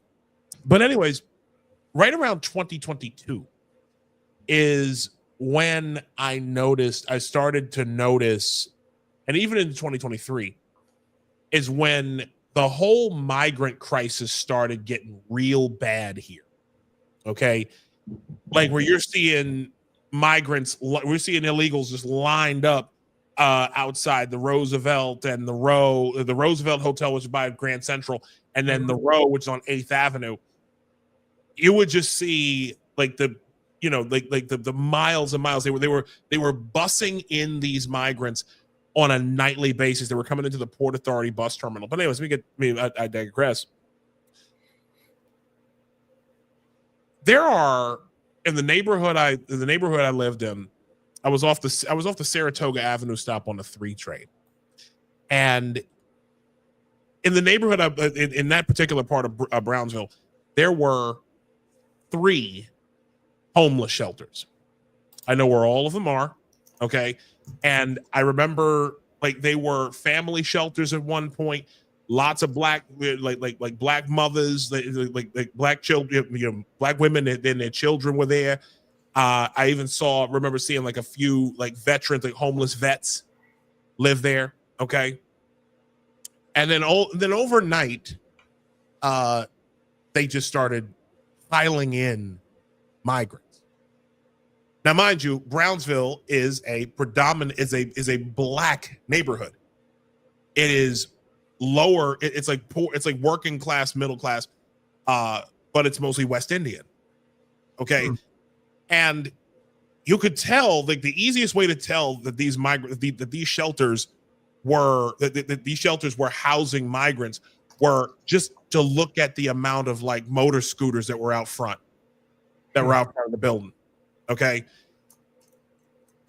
And again, this was done, black neighborhood. You're seeing all these new people, military age, the whole military age men, these dark, shadowy figures with skin colors that you've never seen before. Okay, like never before. And this is already a neighborhood that on my walk, it was about a 6-minute walk to the train station. There were already 3 weed shops to the 2 liquor stores that were in my immediate area. You got more weed than liquor in that neighborhood, just as one intersection. And then when I walked into the polling places, like I remember there was like a special election in 2023, and you could vote at like there's like a high school not too far from where I was at. The city council member who was running for office went unopposed. There was no other challenger, not even from the Democrat side. There's nobody. The issue that I have always had is that the actions never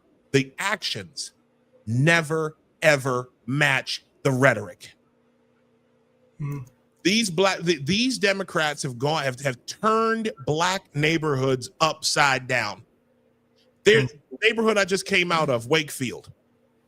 I remember hearing from people in like well-connected people up there that they had talked to Kevin Riley, the city council member there, okay, who had all but promised the people, we didn't put a home, we're not putting any migrant shelters there. No migrant shelters are going to be in that neighborhood. There is a migrant shelter right now on White Plains Road between 239th Street and 241st Street.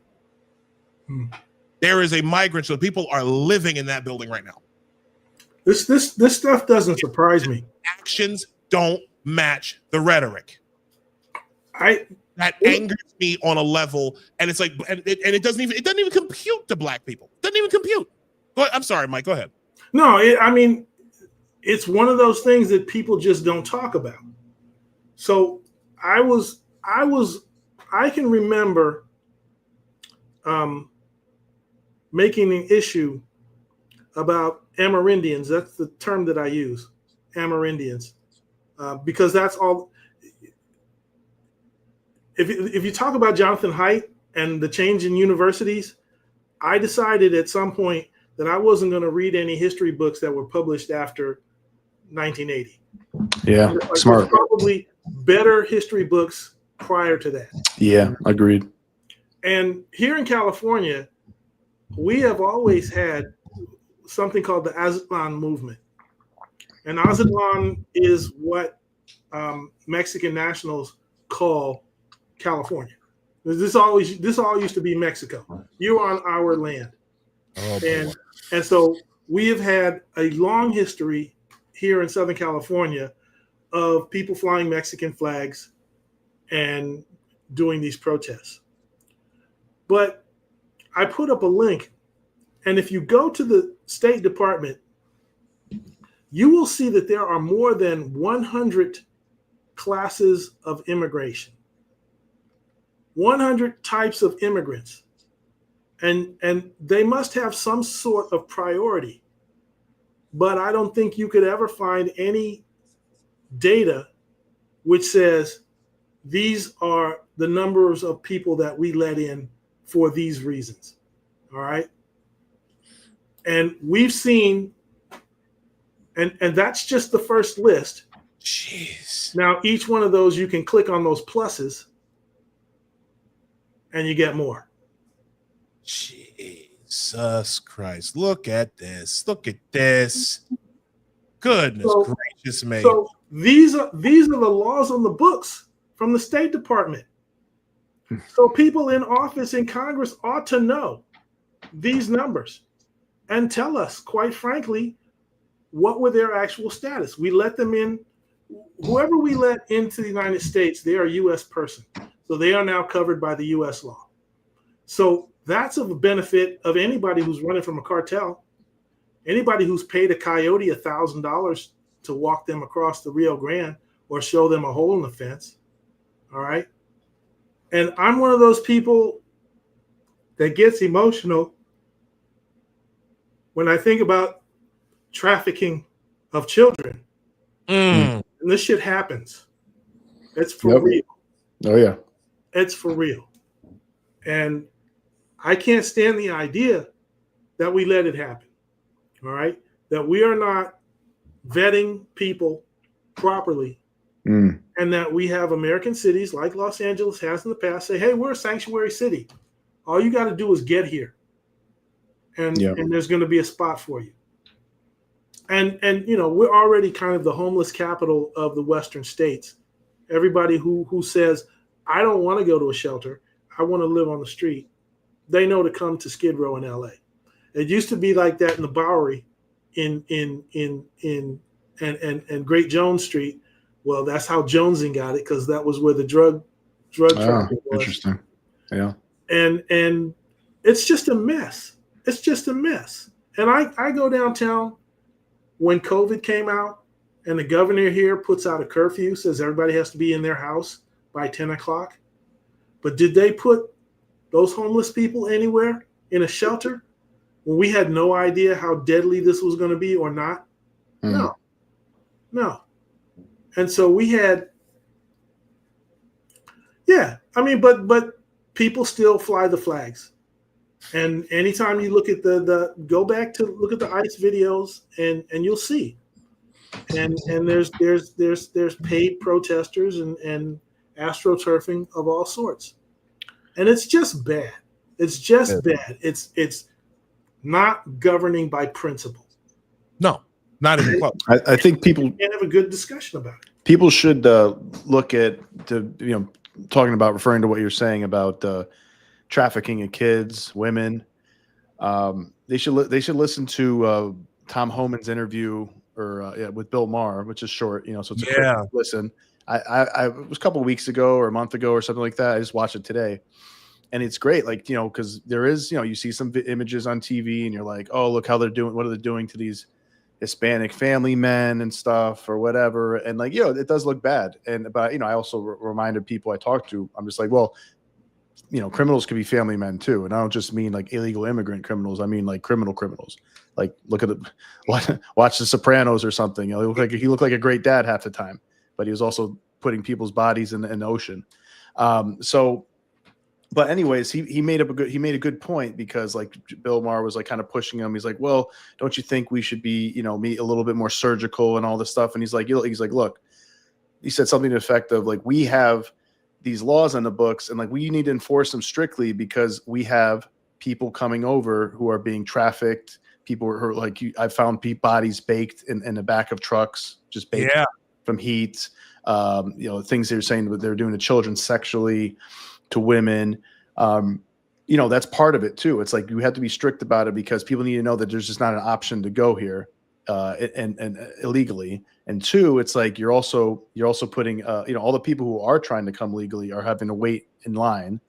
They're trying to do everything right. They're going through the background checks, all that stuff. Yeah. And they're in line. It's like, why are we rewarding the people who cut illegally? While we're funding cartels, while we're, the cartels are doing terrible things to people. He said something about them like saying like, hey, I'll bring something, maybe we'll bring somebody to like their family member in America. And he's like, you know what? It was supposed to be 2,000, now it's 5,000, like, up raising the price on the people when they get there, like just constantly taking advantage of people. And, obviously doing terrible things like sexually, who knows what they're doing with like body parts and organs and stuff like that. We hear about all that stuff. And it's like, why would we encourage that? Why would we make people have any hope that that's going to be a possibility that they'll get through that? They just have to go through that and then they'll be here, then they'll be Americans. I get what he's, I think that's a strong argument. And it is could be cruel to some people who lived here for a while. But it is part of like, that's the law. You knew you broke the law. And, everything else we just talked about, it's like, that is always going to be a potential consequence. Like same thing if we went somewhere else and try to live as a illegal immigrant in any other country in the world, and they caught us, we had a DUI or something like that, and they're like, well, what the hell are you doing here? You're past your visa. We're gonna send you home. That's well, I got a family here. I got kids. Like, they'd be like, well, I don't give a shit. Like that's our laws. You don't belong here. Like that's just how it is around the world. If we don't have that, then we don't have a country. We don't have borders. We don't have respect of our laws, and we have a lot of risks that come with that. A lot of threats. Yeah. Sorry. I've never understood this whole concept of white supremacy is enforcing the lays of our land.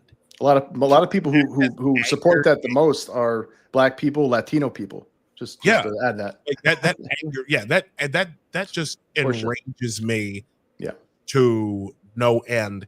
I have said this for a while that the Democrat Party, okay, as I said, the actions don't match the rhetoric.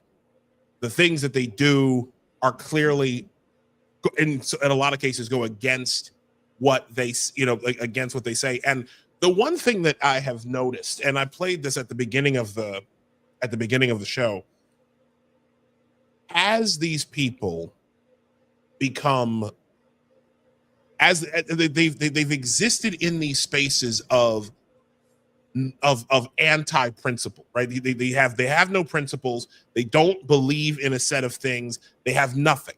They believe in optics. They believe in optics. They believe in narrative, and they believe in absolute power. But they've gotten used to being able to say what they want and do what they want, and people will just hand over power. That is no longer happening. That's no longer happening. In some cases, people are actively, like, we're now in the phase of where these same people who had so much power and so much political capital, it's now like it's all gone. It's snapped up right away. And they're in chaos, Isaiah, because that too. Just real quick, because their whole. I wanted to say this earlier too when you mentioned like how they don't have anything they believe in. They do have, a lot of them do have something they believe in, and it's been woke progressivism. Like that's been their kind of their religion, their North Star, like third, fourth wave feminism, anti-racism, white fragility bullshit, transgender ideology, and they are in disarray because they are being thoroughly rejected. And it's not just Trump or MAGA. Many liberals, as Mike said, like me and like you, former liberals, are like, wait a second. This isn't the Democrat Party I voted for. This is I was liberal my whole life. I was kind of a progressive in a lot of ways. I like Bernie in 2016. I wanted Bernie to win, and this is too much. Teaching kids that they could be boys, girls could be boys, boys could be girls, and pushing them to get sterilized and castrated. That's way too much. Teaching Black people that, like, you know what? It's not just that we should forget about, like Mike said, like kind of being more like colorblind and not thinking about race. We should actually just be like racist against white people and just blame everything on white supremacy, everything at all times, all the time, every fucking headline, the unbearable whiteness of hiking, the unbearable whiteness of sewing. It's like, motherfucker, you can't go to the woods by yourself. Find a goddamn trail, man. You got Google. Exactly. I'm telling you right now, I've been to a lot of trails in my area, and there's no fucking white people sitting at the front of the trail. Be like, wait a second, what's this Black person doing walking through there? I swear to God, man. What are you doing back here, boy? What are you doing here, boy? Like it's not happening. It's not happening. Fuck off. Yeah, it's interesting because them Birkenstocks run you, boy.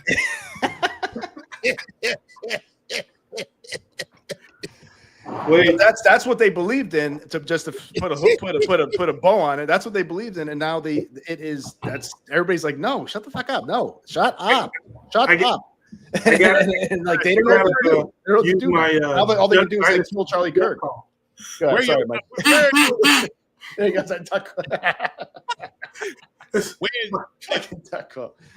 original Duck Dynasty. Yeah, that's brilliant. Wow. Anyway, sorry guys. No, you're right, and I in '92 I voted for Jerry Brown because I couldn't trust Clinton. I said he's slick.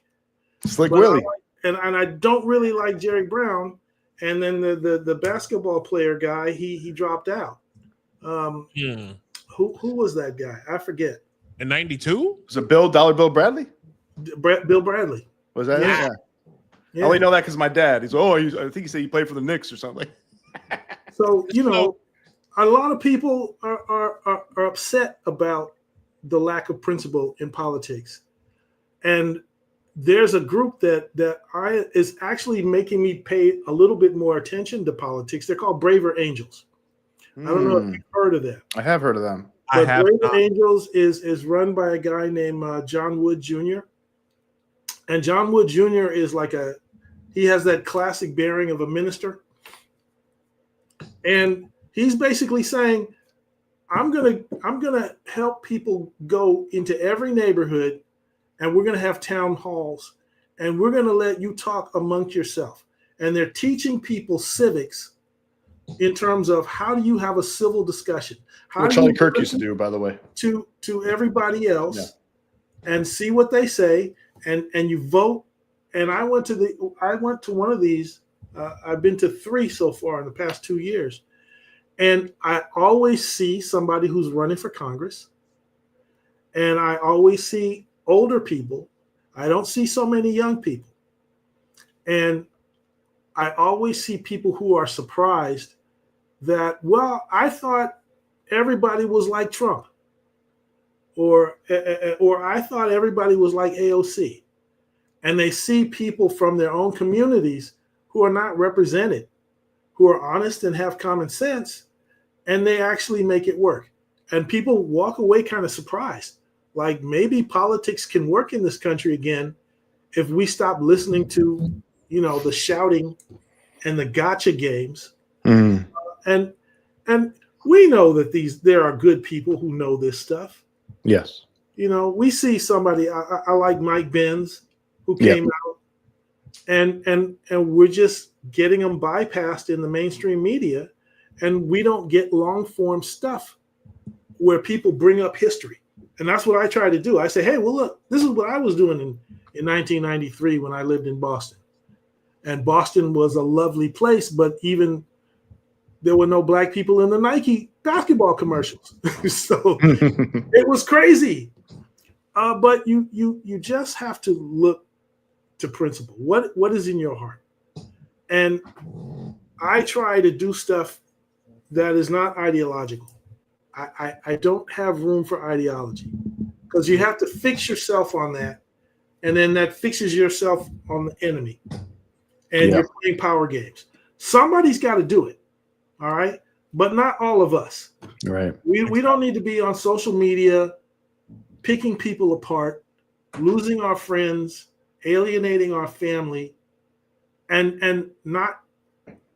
We're not. If you go back just a few years, look at Hamilton. When that play came out, I had never seen so many black people feel proud about American history. Yeah. It's like, oh, yeah, look at that. Mm-hmm. Thomas Jefferson raps.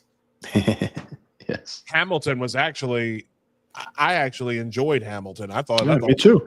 I'm a huge Hamiltonian since 2001 or something. So I was so happy when that came out, because I used to preach like on Facebook and everything, preach in person. I'm like, oh, Hamilton was so important. Nobody knows about him.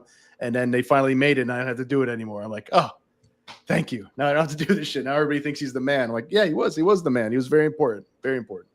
Now, the reason why I bring this up is because there are no principles, the only principle becomes power. Yes. The only principle becomes power. And when the power is about to get cut off, well, if your whole entire, if that's been your whole entire life, guess what? You get a little angry. Yeah. Because things aren't going exactly the way you wanted them to. You're taking the fish out of water. So you take the fish out of water, you take the, you corner the animal, and the animal, desperate. One last desperate move, gets violent. Mm-hmm. That's what we're seeing, for sure. You end up with Charlie Kirk, what happened to him? Rest in peace once again. You should Trump. be here. Yeah, it almost got killed a couple times. Yeah. Almost got killed twice. A lot of other people. Yeah, a lot of other people. Now what's happened is the Democrat Party have become, even on the local level, very much prone to violence. Yeah. I want to give you an example from National Review. This is crazy. Jay Jones. This is absolutely crazy. Who is trying to? I'll read the post here. The private messages of Jay Jones offer a disturbing glimpse into how Jones, who is looking to oust incumbent Republican Attorney General Jason Miyares this fall, describes his political adversaries in private conversations. Now, mind you, these were leaked.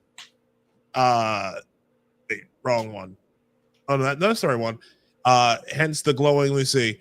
I saw a guy. I just saw you guys. He was a D. They say nice things about everyone, LOL. If those guys die before me, I will go to their funerals to piss on their graves, send them out a wash in something. Jay Jones. This is three. I'm quoting this, ladies and gentlemen. 3 people, 2 bullets. Gilbert Hitler and Pol Pot. What the fuck? Look at this. At least he included a communist. Well, that's the one silver lining of this. Well, right, but Usually be like Hitler and Trump or something, Right, but here's the biggest thing right here. It's like where he says, "This is terrible, though." Yes, yeah. I've told you this before. Jay Jones is like, you were talking about hoping, like who the fuck spells hoping with 2 P's? Hoping Jennifer Gilbert's children would die.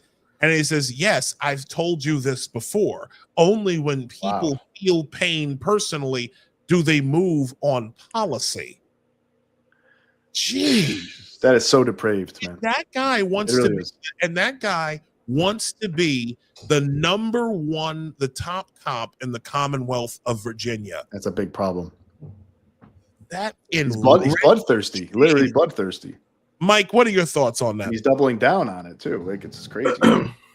The thing that I am fortunate to do is to have enough time to read history and know how bad things can get.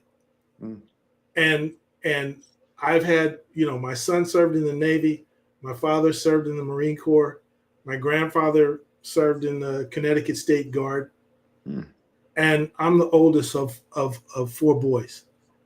I didn't grow up in a roughneck neighborhood. Well, I would call it a roughneck neighborhood, but no knives, no chains, no guns. But we would fight at the drop of a hat.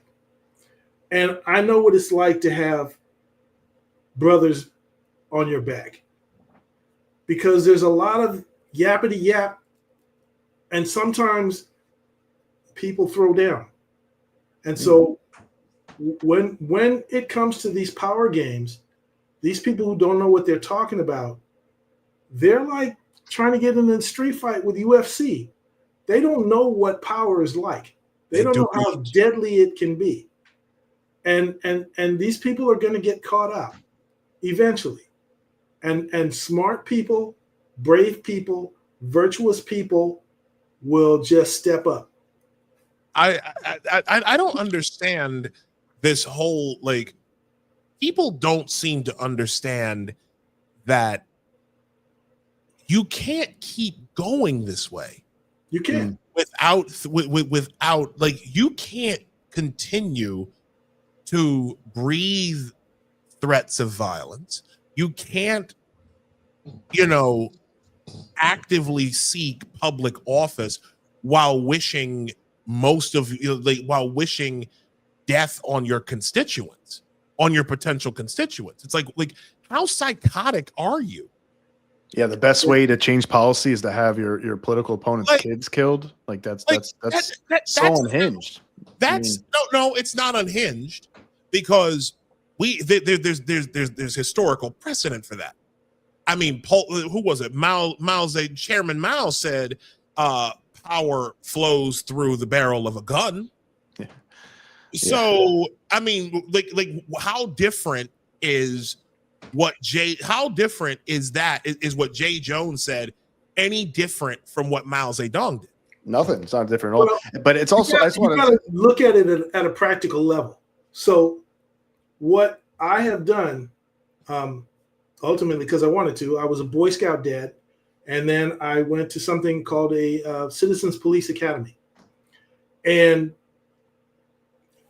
Black people are supposed to be afraid of police. So why would I go and study with police and learn how they run their department, for 12 weeks, every week for 3 hours, hang out with cops and listen to them and go on a ride along and see the difference, even within one department, of how police operate. Because if we took an example of domestic violence, all right, you're a kid, dad comes home drunk, breaks the bottle, and goes after your mother.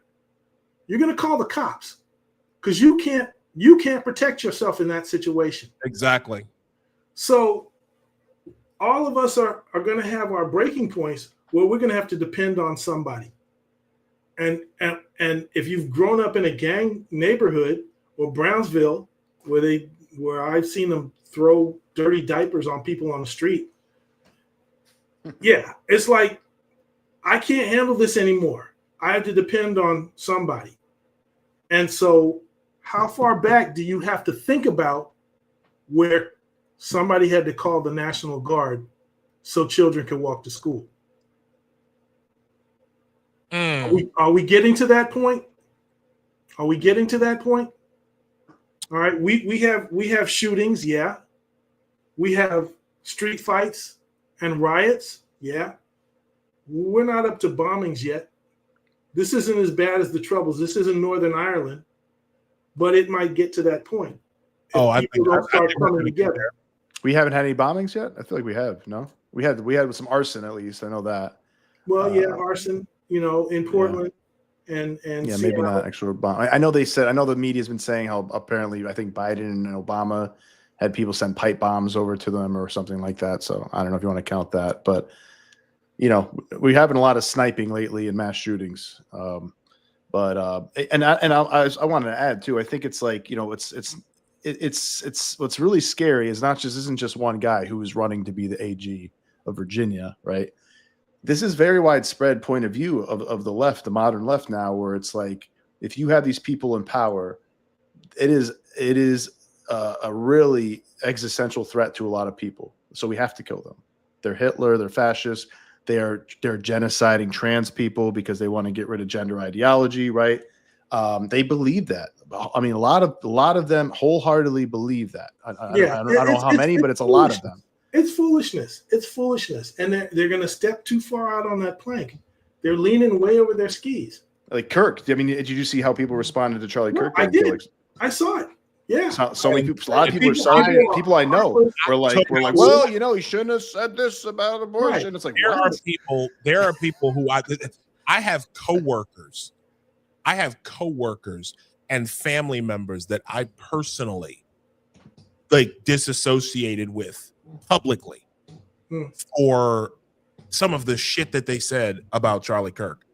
Yeah, openly openly praising his death, saying he should have learned how to duck, and I'm just like, these people, it's totally unhinged. But what's even worse, and I played this video at the beginning. We played this video at the beginning of the show.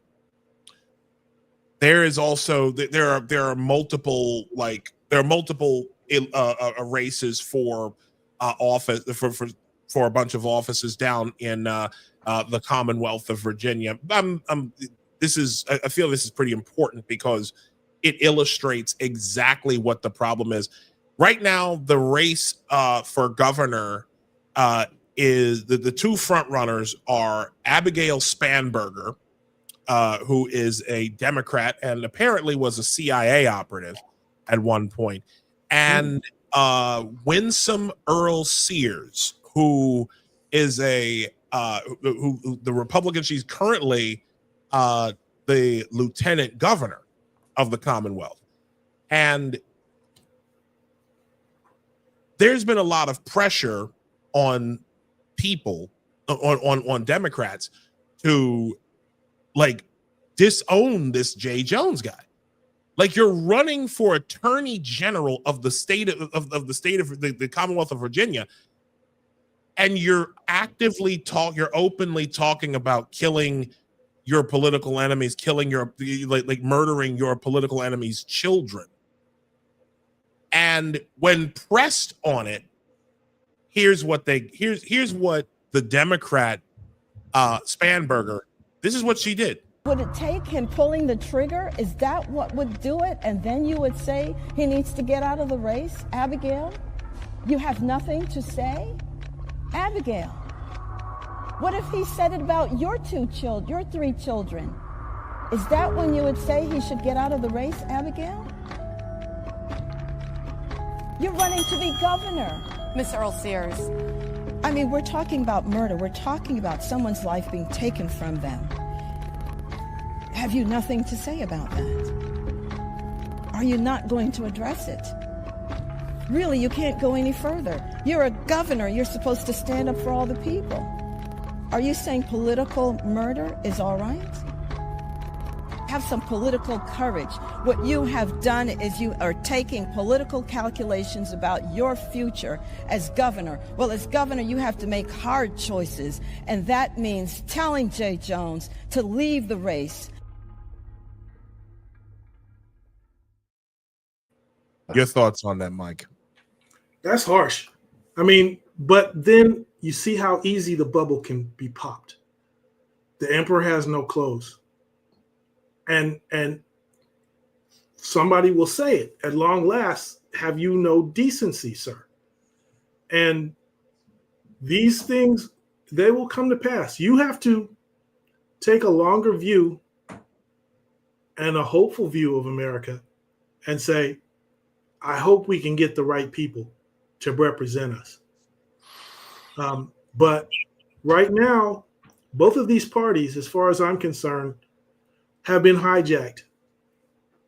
I mean, you think it's both? I think the Republican Party lost its way when it disowned the Tea Party. When they were saying, well, we don't really know what the Tea Party's about. And there was literally an opportunity when the country was going through this huge recession in 2008 for there to be common cause, and somebody could stand up and say, I'm going to represent all Americans, and I'm not going to be partial, and I'm going to do what's right for the country. And I think government by poll and spin and narrative, that's how a lot of these people just keep rolling. And we never actually get the truth. Nobody believes these presidential debates were serious. And I think a lot of serious people stay out of politics because they just can't stand the way it's going. And they worry about character assassination. Yeah. Being harassed and all that. Yeah. These parties are very powerful. And I could see somebody having a conversation with the woman on the left in blue saying, shut up. Don't say a word.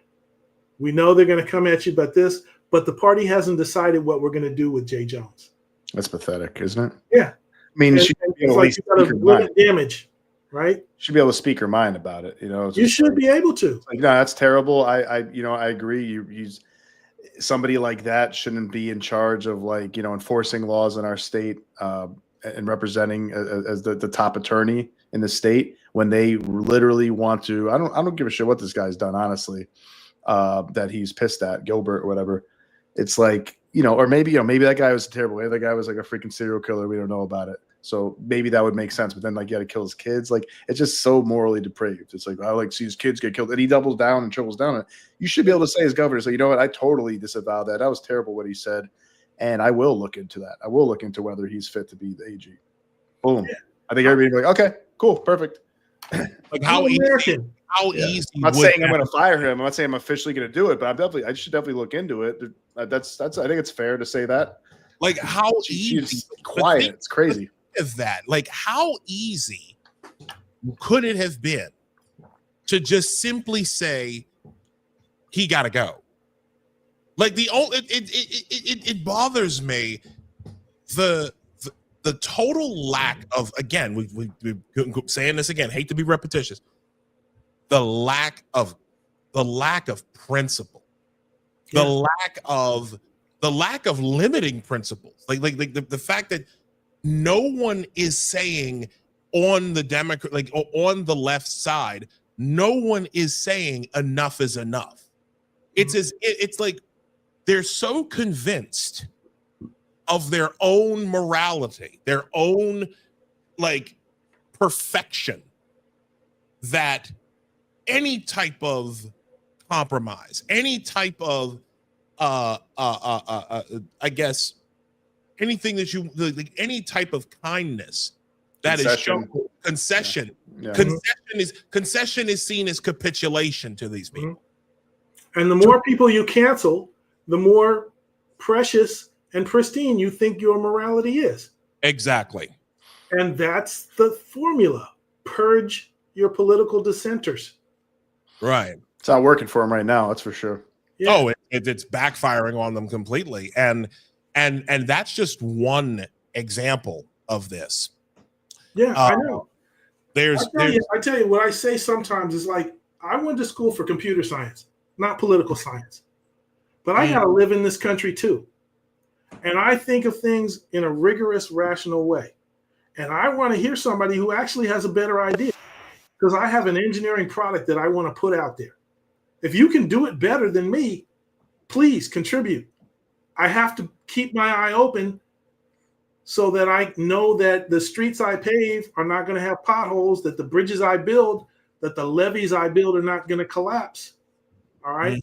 Because this is an objective thing. You have to deal with objective reality, not what goes in a 13-year-old's mind about whether they're a boy or a girl and they don't even know yet. How do you do that? And I'm afraid that we just have too many complications in our laws so that anybody is prosecutable. And I'm a civil libertarian where I'm saying, got to roll back some of this stuff.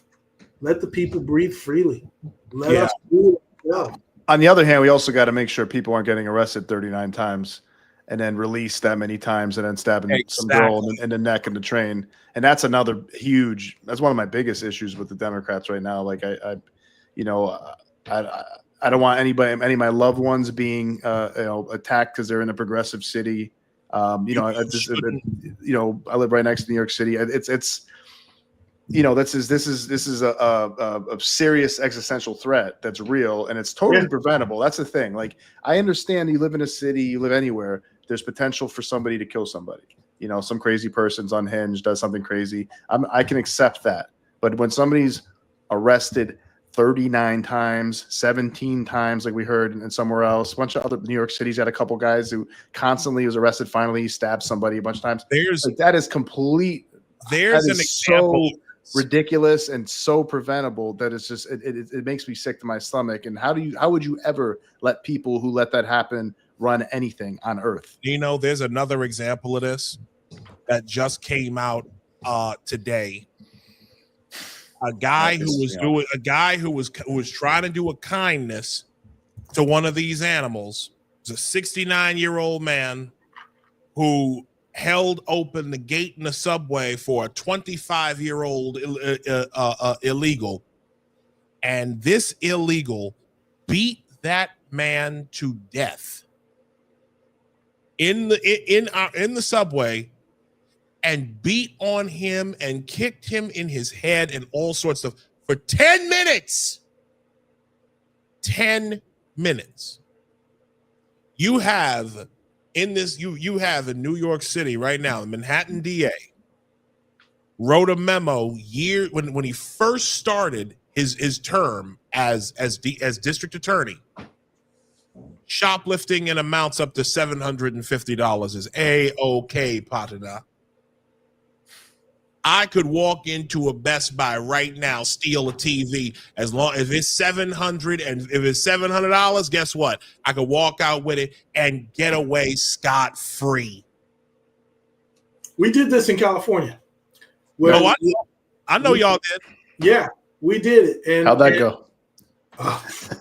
Cops hated it, of course, but it really changed things. It got to the point where one of the malls in our community in this area, the South Bay, it used to be the top mall. I mean, it was the destination, and they had a Nordstrom there, which is like Lord & Taylor, very nice department store, like Bergdorf. Mm-hmm. Right? Nordstrom is like Bergdorf. Yep. And they passed this bill, a California Assembly passed a bill so that shoplifting used to be a wobbler, means it can be a felony or it could be a misdemeanor. And they made it can't be a felony anymore.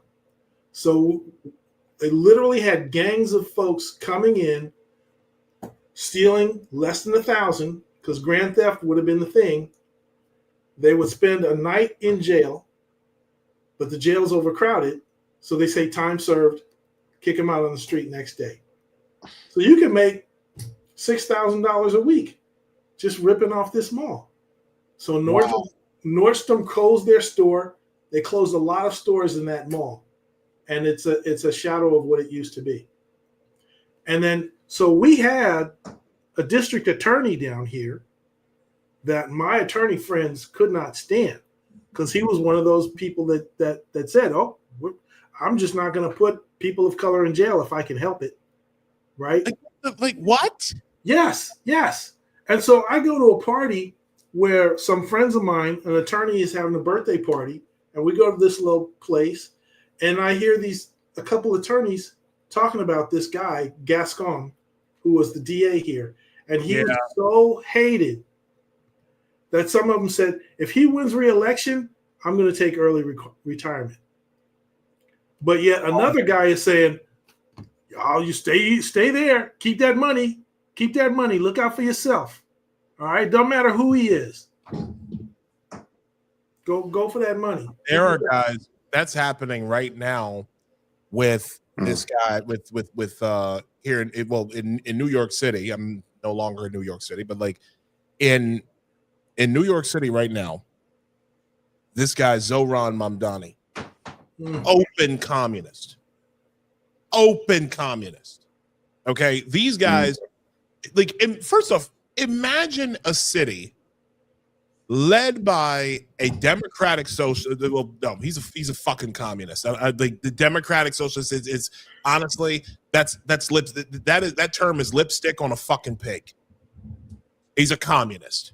Okay, socialism is the means by which these assholes believe they can achieve communism, which is the utopia that they're trying to get to.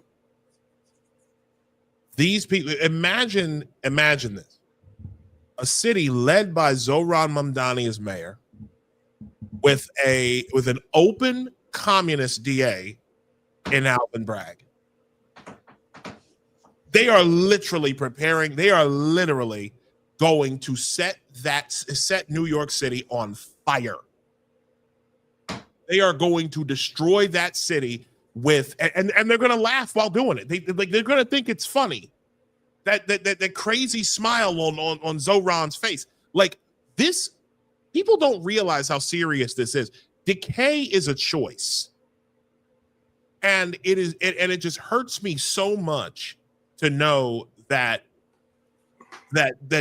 decay just seems to be fine, because apparently, again, if you enforce the laws, I've been trying to wrap my head around this as a black man for a while now. It's like there just seems to be this concession that ends are just going to commit crime and do shit, and we just need to be okay with it.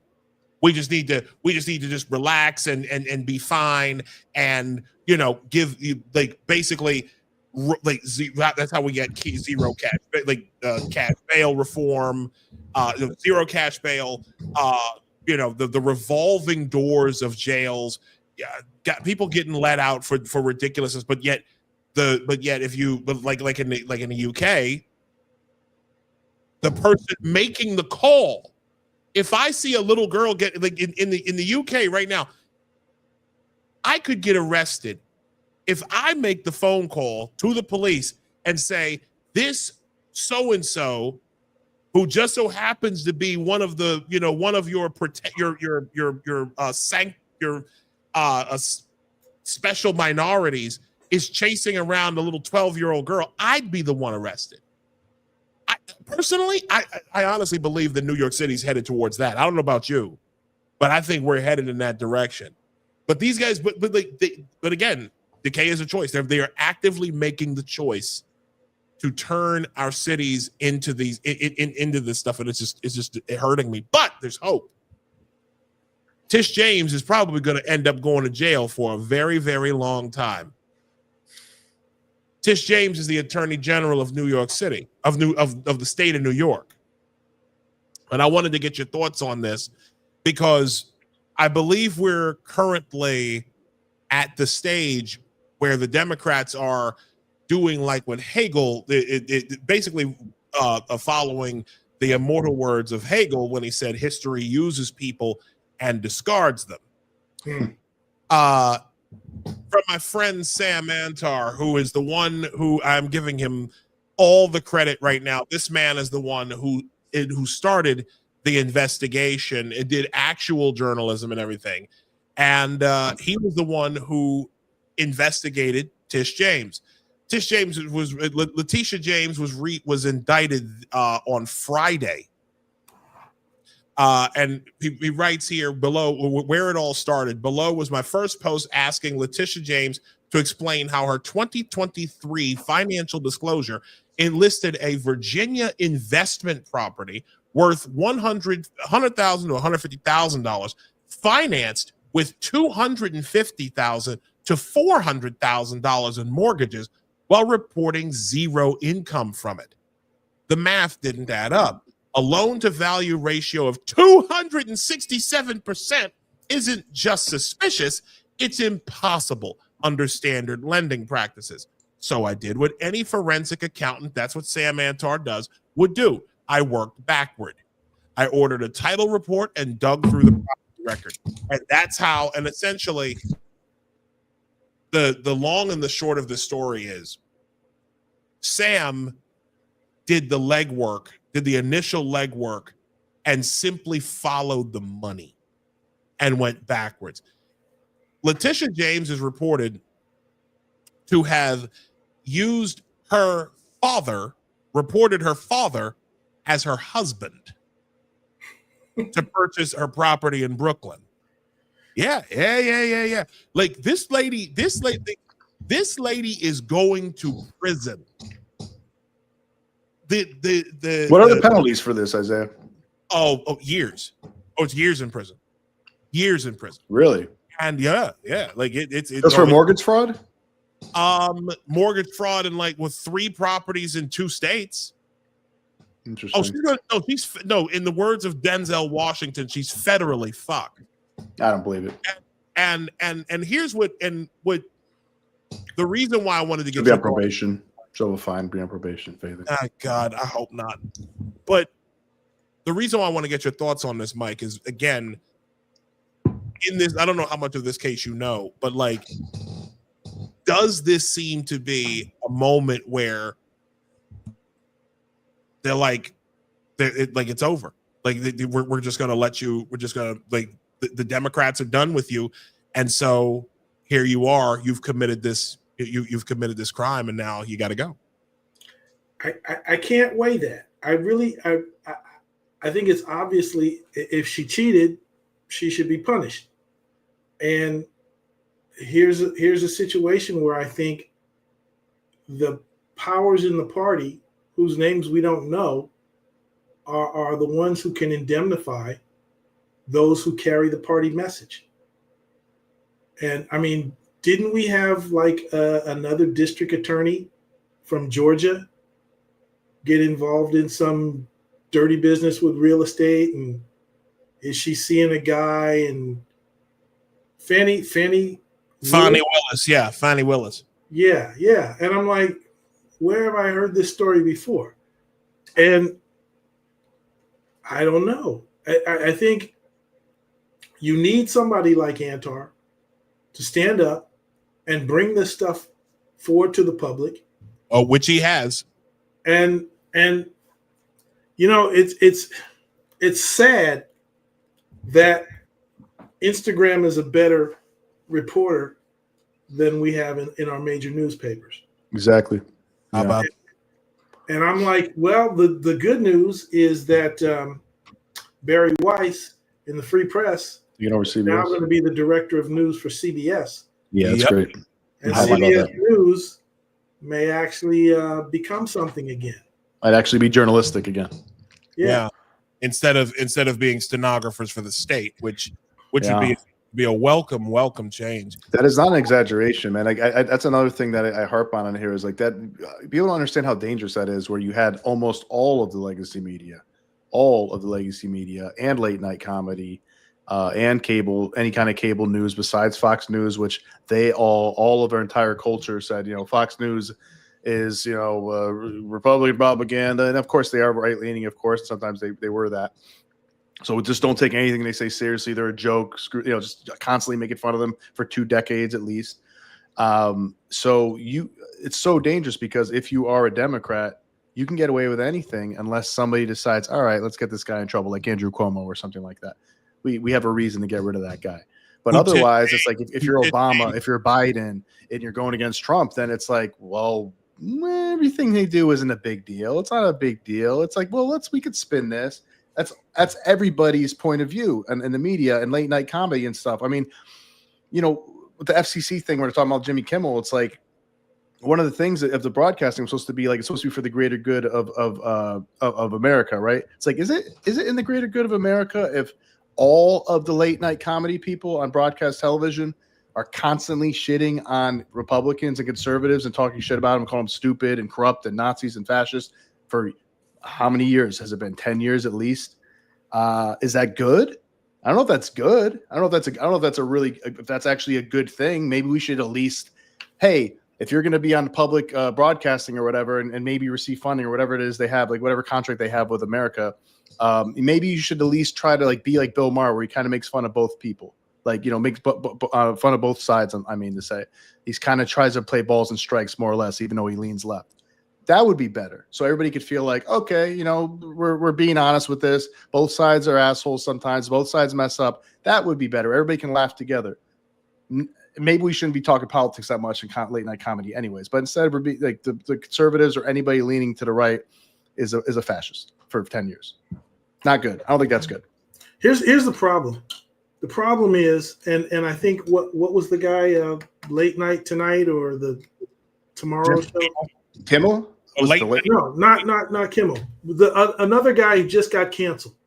The late that's Colbert. Colbert. Stephen Colbert, right.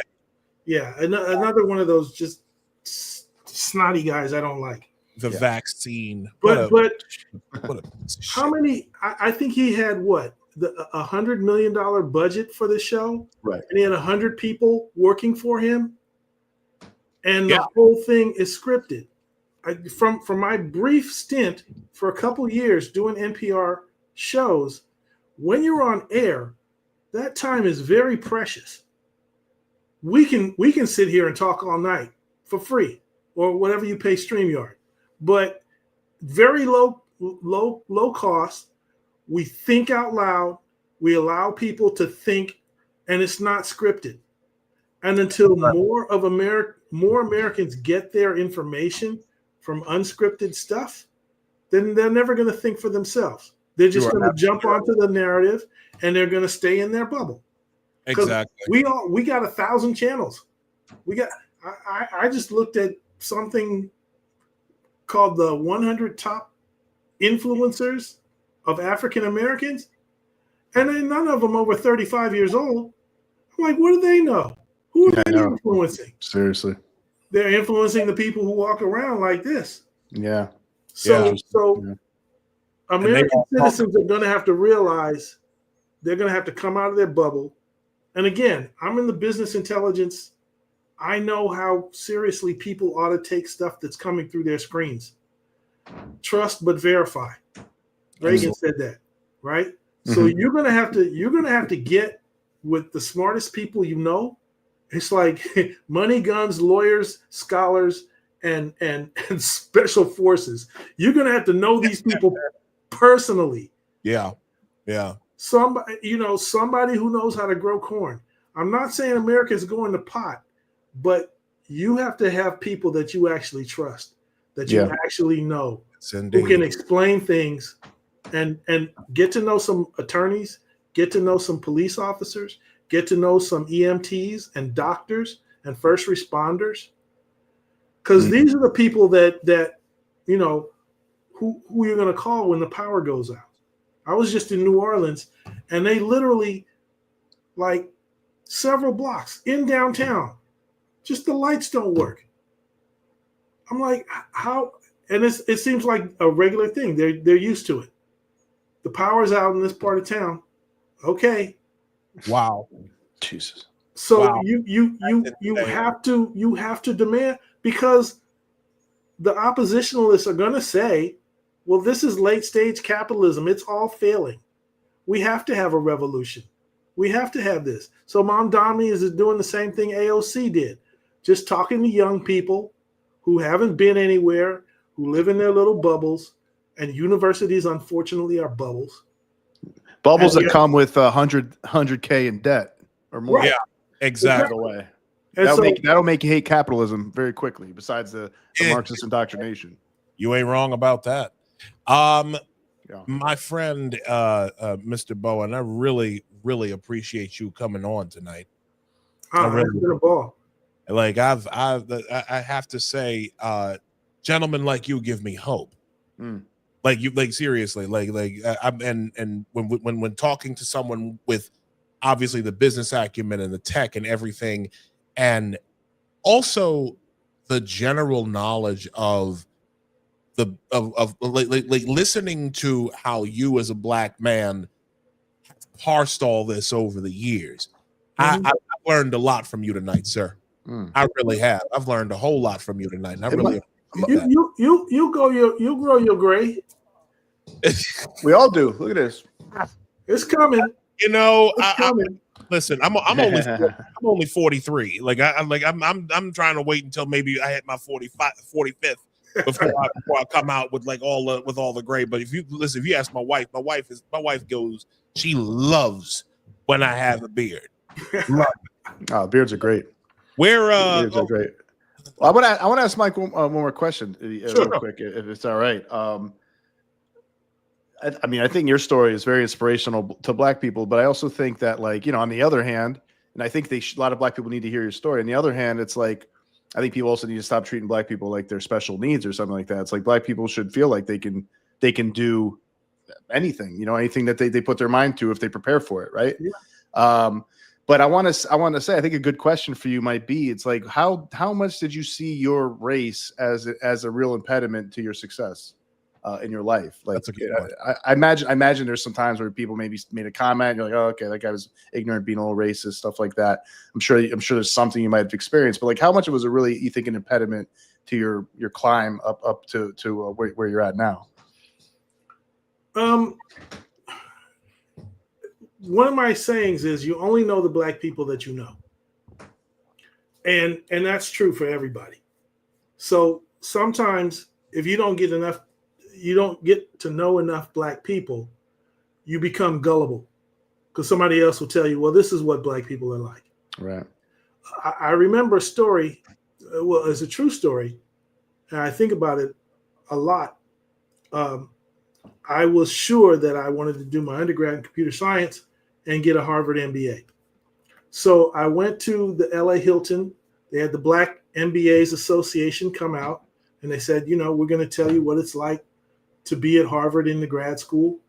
And I walked in the room, and there was a very cute young lady sitting up front, and she was from Spain, and she's looking at this too. And I said, she looks like she could be Charles' little daughter. And I was like, oh, I winked at her and she winked at me. And then we all took our seats. And the woman who's the president of this organization started talking about, let me tell you how bad the racism is in Boston. People talk to me on Harvard campus like I don't even belong there. Sorry about that. That's okay. That's the spousal unit. I give her a little Rondo a la Turk is her ringtone.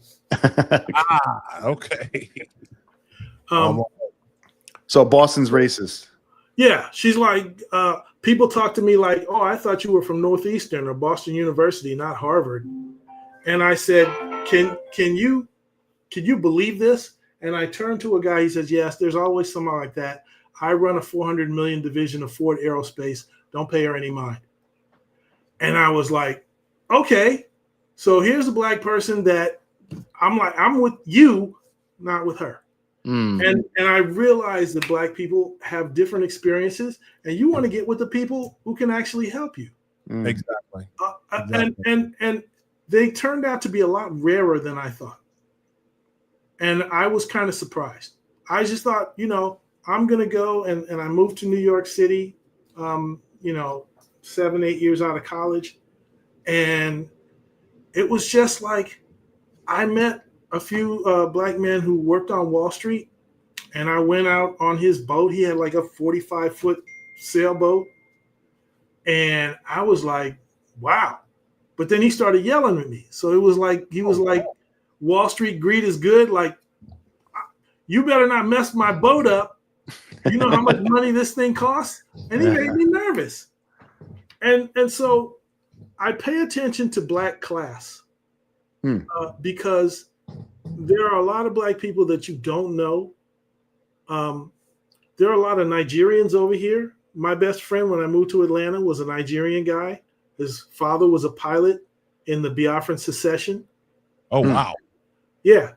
So there are extraordinary people, and you just have to take some time to get to know them. But they're rare. And you can make those connections, and it's just going to be a few people. You just can't expect, you have to come out of your bubble to find these other people. Yeah. And at some point you get to a level where these are Black Americans who have traveled around the world. And they've seen things, and they're like, you guys who have never left your neighborhood, who still repping the LBZ, you don't know what this world is like. Absolutely. My brother, he went to Ukraine just like 3 months before hostilities broke out.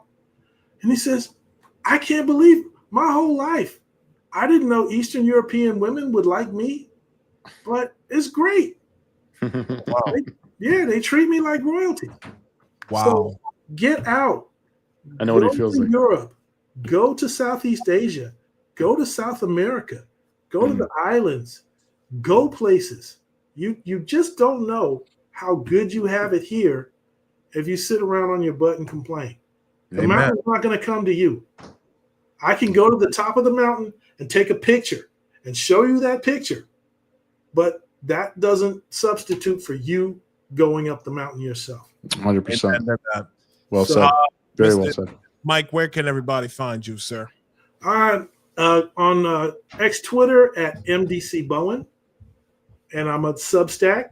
My Substack, I write 4 of them there. One is called Stoic Observations, and one is called Human Race Man. Okay. But you can get to all of that at mdcbowen.org or mdcbowen.info. mdcbowen.org or mdcbowen.info. Are you still promoting Free Black Thought as well, or? Yeah, Free Black Thought is a wonderful organization. We're small, but we're dedicated. We're smart. We're not making any missteps. We have made an AI-based curation of Wilford Riley, Dr. Wilford Riley. Okay. And we are sponsored. Our Substack is sponsored by Glenn Lurie and John McWhorter. Yo, okay. Hey, I got some requests for you. I want all 3 of those guys on here. If you can put in a good word. Yeah. Different times, it's fine. But Wilford Riley, definitely Lowry and John McWhorter. That's love to talk to all of them. I actually passed Dr. Big fans of those guys. one time on the streets of Manhattan years ago, and it was crazy meeting him. Oh my God. I didn't get to say much to him, but I just said, Doc, thank you for your work. Oh my God, I would love to talk to him. All smart guys, everybody you mentioned. Rick Warner is amazing. Yeah, he's very sharp gentleman. He does impersonations. This is something you would think about it when you think about it. He's a linguist. He can speak all these different languages, but he's an excellent mimic. Really? And if you get him in a conversation, he's awesome. Yeah, we do want to get him in a conversation. We got to speak. We got to do that. Does he speak? I would say at least 6. Fluently, you think? At least. Wow. You know what? Yeah, that's a really interesting. Linguistics is a very interesting field. Oh my God, that's incredible, Mike. Thank you so much. It's been a pleasure joining us. I love hanging out with you guys. Hope we can do it again. Absolutely. Definitely want to do it again. You are more than welcome, my friend. Thank you so much for coming on. And you are one of those people who you were talking about that I personally want to get to know. So thank you again for stopping by, and bring another one of those hats next time you go up to you go down to Los Angeles to New Orleans. Yeah, let us know when you're in New York too, Mike. Love to hang out. Please do. Thank you, Mike. I appreciate it, man. Have a good one. Have a great night, sir. Thank you. Oh, that was one of my favorite episodes, man. That was a great conversation. Great guy, man. Great guy. Glad we finally got him on. I know we were I think we just had a busy schedule. You had your wedding, all your stuff going on, and we just had we got booked with guests.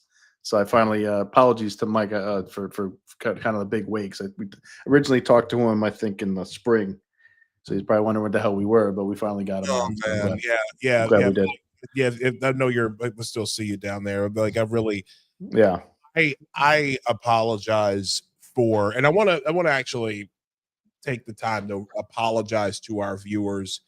I've had a lot of stuff going on in my own life here. It's been, I do apologize for the inconsistency in the episodes. It's been quite chaotic. And then on top of that, like you mentioned earlier, a few moments ago, Nino, with getting married, having to move, basically getting upended, not even 2 weeks after the move. I'm sorry, after we get married, we were upended 2 weeks after we got married, and then essentially had to navigate a whole bunch of things as we got to the move. And there's been a lot of stuff, a lot of things that have, put a strain on emotions, put a strain on mental, strain on our wallets. Like it's been a lot. And and again, ladies and gentlemen, those of you who have been used to seeing us every week, for my part, I apologize for not being as consistent on here as I should be. There will be, I'm planning on, since I'm on vacation from the 9 to 5 this week, I do plan on doing some extra things to kind of get everybody caught up. And also, just to kind of try some new things as well. But thank you guys. Those of you who are our regular supporters, thank you so much for continuing to support. Thank you to those of you who gave us funds for the wedding, and also for the wedding, the gift registry. Really appreciate that. I wanted to take the time to thank all of you for that. It's been nuts. But you know what? The great thing is we're finally in our own space, home, and out and just away from the foolishness. We home now. We're home, and it's been a long time coming. And Nino, I want to thank you for your friendship and your brotherhood, really, throughout this time, man. You've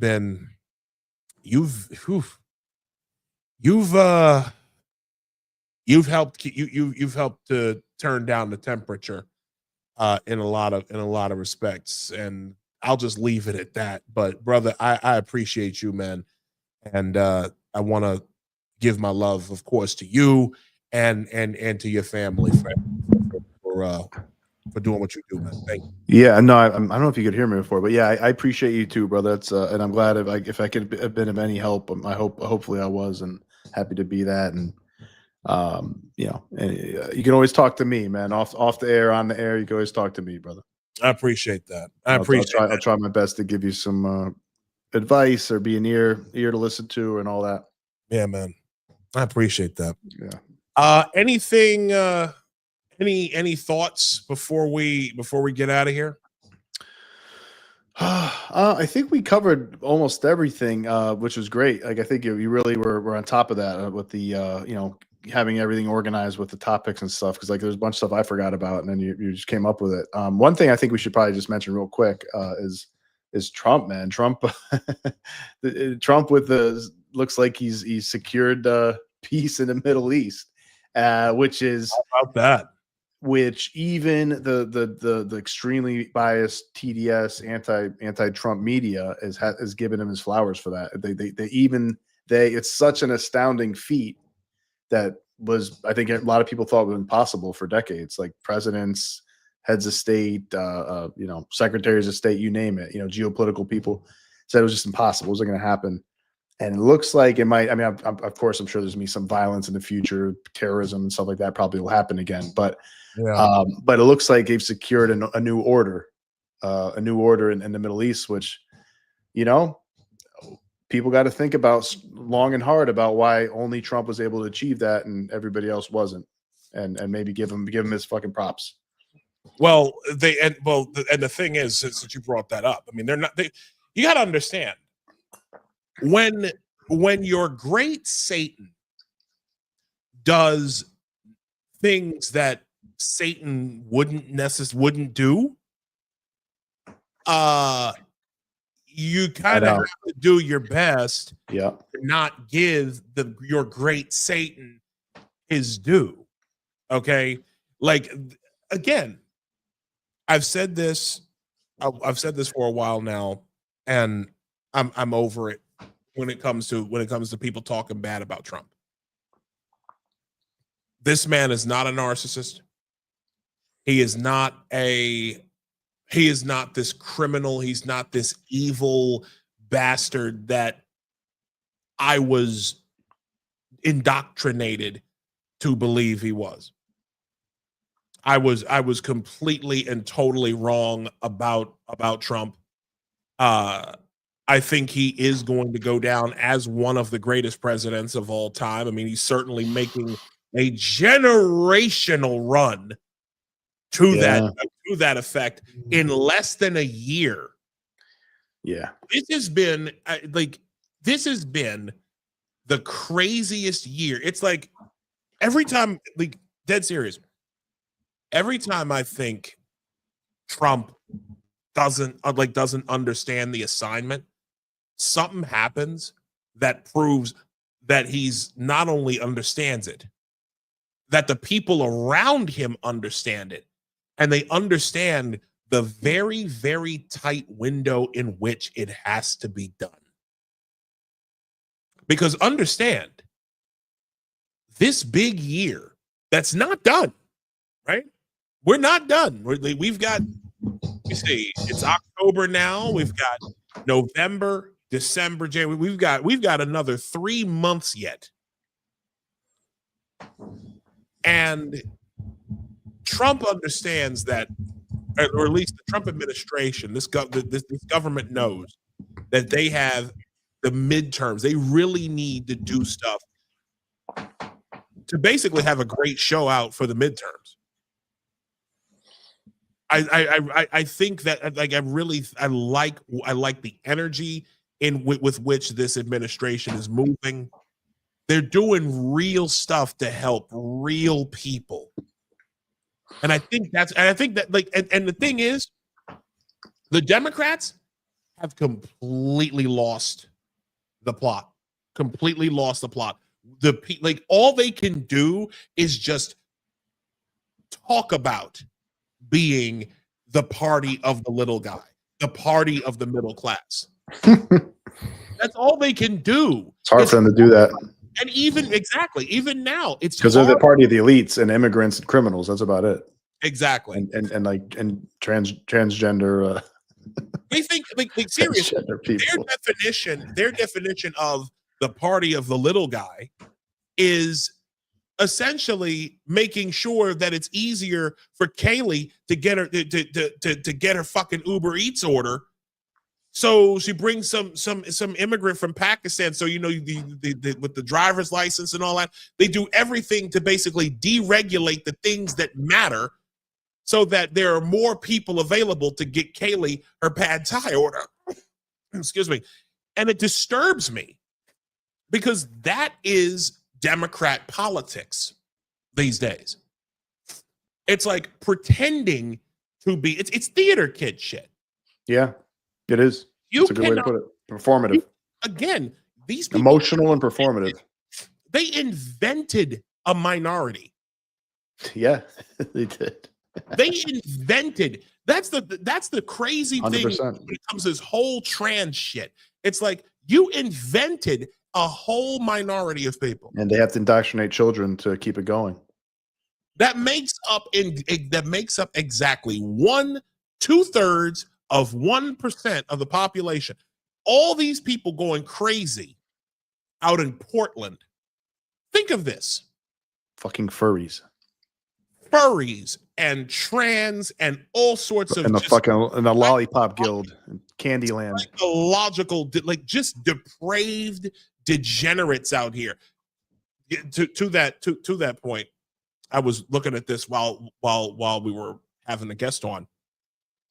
Did you know that they did a naked bike ride in front of the Portland Ice facility today? No. Was it? I'm assuming it was Antifa type people, or? Oh God, yeah. Had to be right. Have your listen. Do they have their masks on still, or no? I mean, that was about the only thing they was fucking wearing. But no, bro. But just make sure when I'll send you the link, but just make sure that you got a barf bag ready. Because oh my God, those orcs. Yeah. So I got a question. So real quick, I do have a question. Well, Wib Stasbin, who's over on Rumble. Thank you for watching us tonight, dude. We really appreciate it. He says the biggest surprise to me is the alliance between Marco Rubio, and Trump.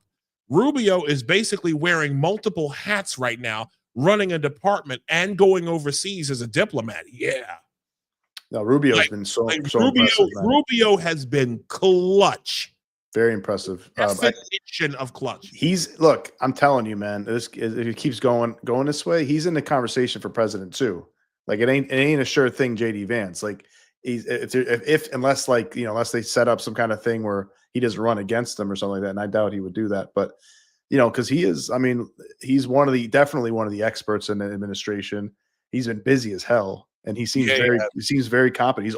He's flying in Latin America. He's flying to Ukraine. He's flying to Israel, Middle East, constantly flying to Europe. I mean, he is just busy. And like our friend Wistobin, whatever his name was, he was he's also been running a department. And every time he's called upon the media or called upon with the press, he kills it. He tears them apart. They try to go at him. He's very forceful, very authoritative. He's been more impressive than I've ever seen him. Not that Rubio was a slouch before, but before he was just a politician and a good senator and a politician, and now he's like a statesman, like a legit statesman, like international statesman. So he's going to go down in history. I mean, at this point, I mean, what they already did in the Middle East with Israel and the Gaza war. And probably with Ukraine, probably sooner than later. I bet they'll probably resolve that at some point because Trump's probably going to make life hard for Russia, Trump and NATO. Yeah. He's going to be going. I think Rubio's going to go down in history as one of the best Secretary of States and diplomats probably ever at this rate. I mean, and it's funny because the next question that Wib Stosman asked, who is your favorite? Wib Stobson.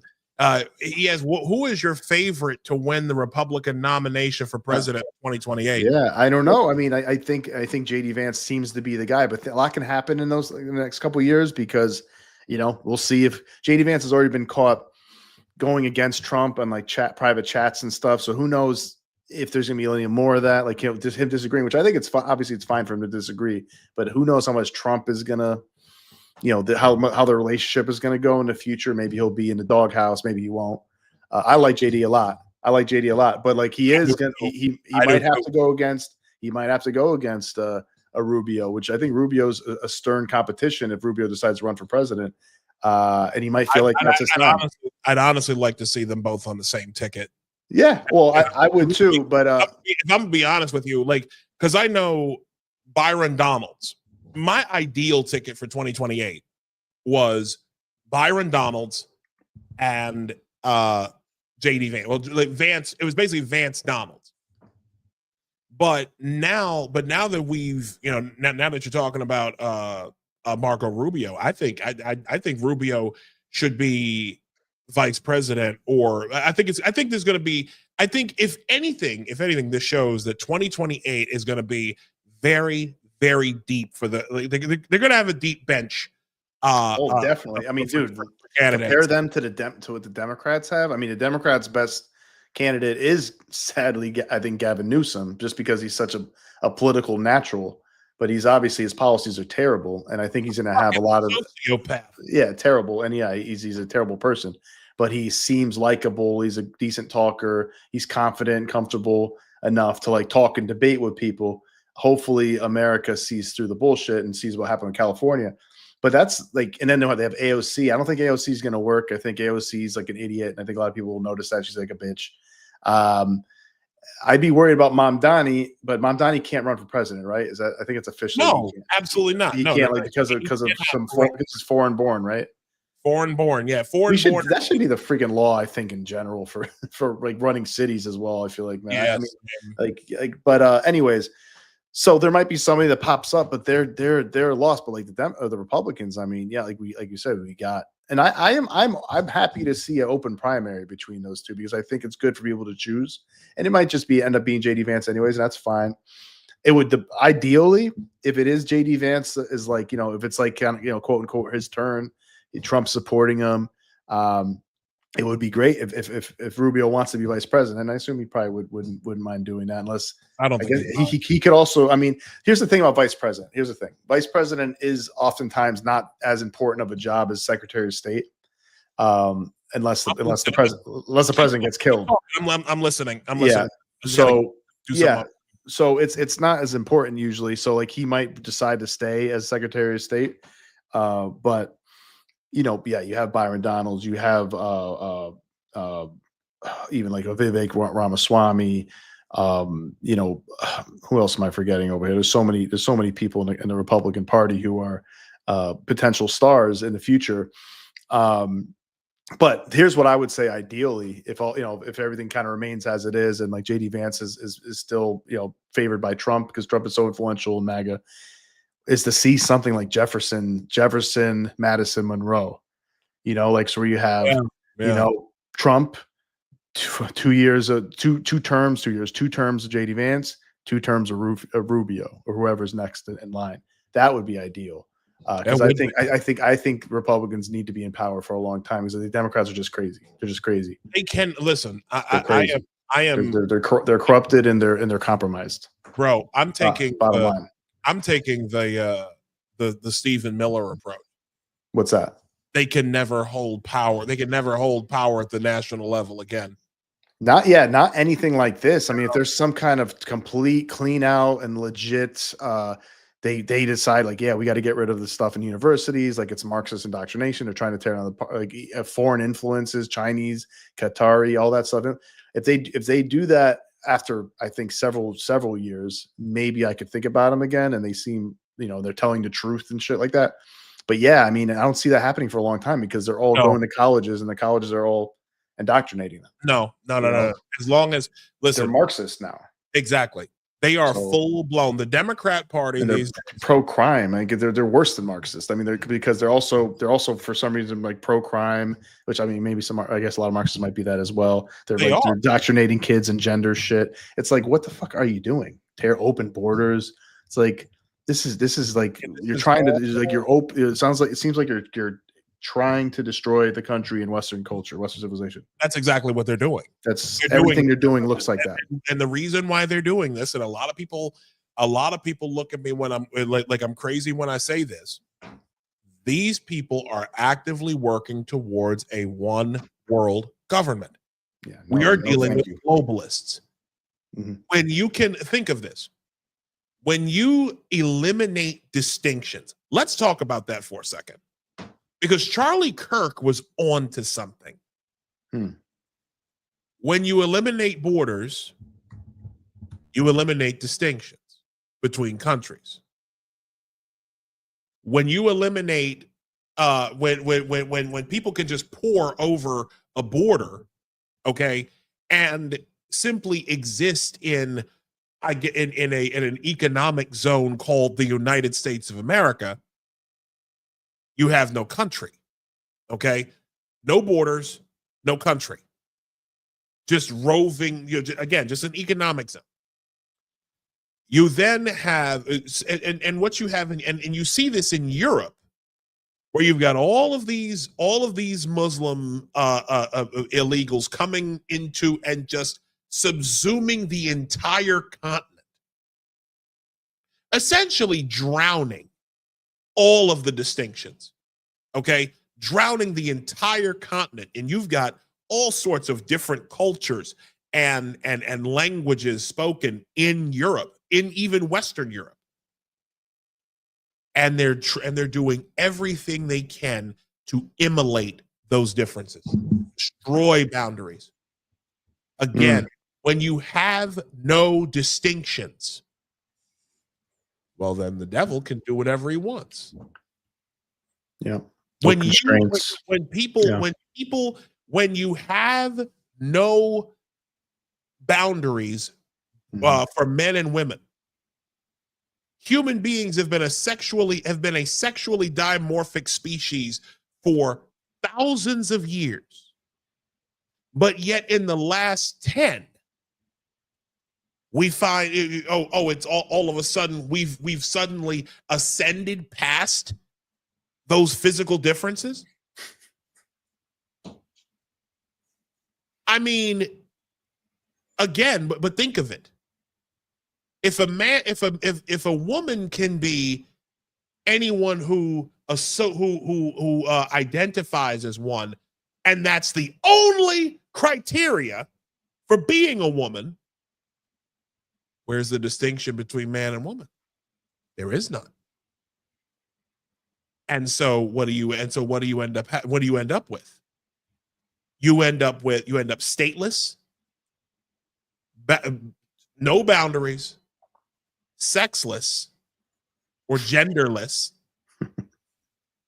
You have lumps, serfs, people who are completely devoid of every single thing that makes them who they are, so they can be remade into the image of the all-powerful state. Yeah, and you have people who own you from across the ocean. Exactly. Right. Or, maybe some billionaires in Asia, some billionaires in Europe, some billionaires who maybe live in Africa or wherever, Latin America, Canada, people who aren't accountable to you democratically at all. Like there's nothing you can do about it. They made a decision. They made a decision in where the hell are they, in Davos or whatever, in fucking Switzerland.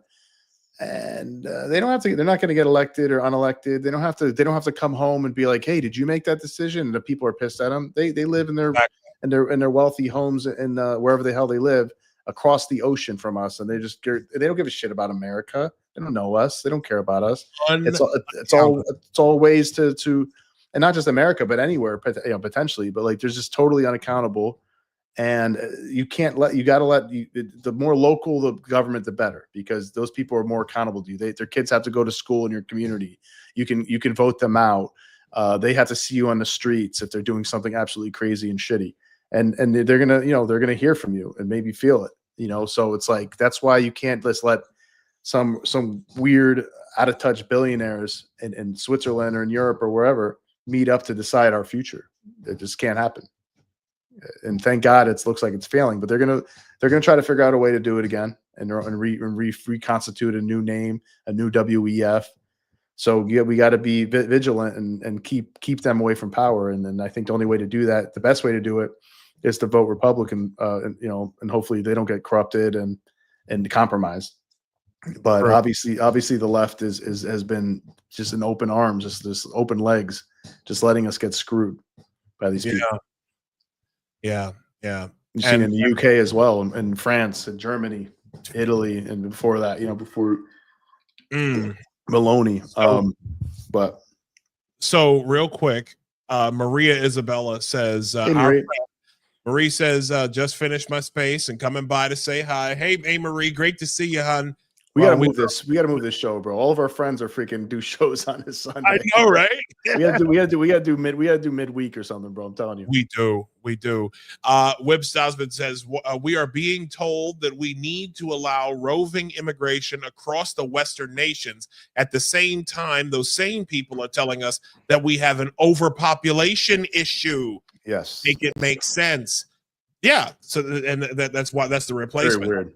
And Azemdoc said, and this is an interesting question: are American Muslims considered apostate to Middle Eastern Muslims? This could be a bloodbath in Chicago, Illinois, and Dearborn, Michigan. I do not know. That's a very good question. That's actually, that's actually a question that would probably be better suited for Danny Bermawi. I know. What does he mean by that? It's a bloodbath. How's it a bloodbath? What I think he means is like the ones who are coming over from these more militant, like the Muslims coming over from these more militant countries, could end up, really hurting and or killing people Muslims already over there. Yeah, I would say I don't think so. Yeah, I think as long as they're Muslims, they feel like they're going to be on Team Muslim, and that's the thing you got to worry about, because like American Muslims might feel like, well, God, Allah is highest, so we're going to be on the side of the Muslims regardless, even in screw America. Exactly. That's a potential thing. That's what you got to worry about with multiculturalism like that. Some people, for a lot of people, their religion is more important than their nationality or their national loyalty, and we know their religion is their national identity, right? And Muslims are very violent, or at least they have a history of being violent in a lot of countries. And obviously fucking Muhammad was a warlord. So anything goes with their religion, because Muhammad, everything he says is like infallible. Everything in the Quran is infallible. And he cut off a lot of people's heads and had a 9-year-old wife. So if it's okay for him to do it, it's okay for everybody to do it forever. The definition of communism. Listen, don't get me started. I'll be here another half hour talking about how Islam is paleo communism. Oh no, we talked about. We'll get back to that. But yeah. But that's I mean, I don't, to answer your question, I don't think they would view it that way unless those potential, if there was like some kind of civil war type thing or something, or some kind of power struggle locally, and those guys were like going against their Sharia law, maybe they'd consider them an apostate. True, yeah. But otherwise, I think they would consider them like brothers in Islam, I assume. Probably. Anyways. Well, that's our show tonight, ladies and gentlemen. Thank you very much for joining us here. Greatly appreciate it. Yeah, thank you, everybody. Really thank you all for your support. We will be back on the 19th. We'll be back next Sunday. And we look forward to seeing you all there. Great to be back at it, man. Great to be back at it. And we're gonna keep this going as long as we can. Indeed. And we thank you all again for your support. So God bless, and we'll see y'all next Sunday. Hey, well, before we leave, you follow us at with Isaiah L. Carter Yes. Isaiah Carter on X. Carter and Nino Chavez Nino X. Chavez X. Nino And, Chavez X. That's right. and And Apostate also- Radio NY on X as well. Yes, Apostate Radio NY, and for Nino's a trans. And I got got my holy underwear and Yes. and I'm transitioning my name and who knows what else. So we'll Thank y'all again. Have a great night, folks. great night, guys. Good night, everybody.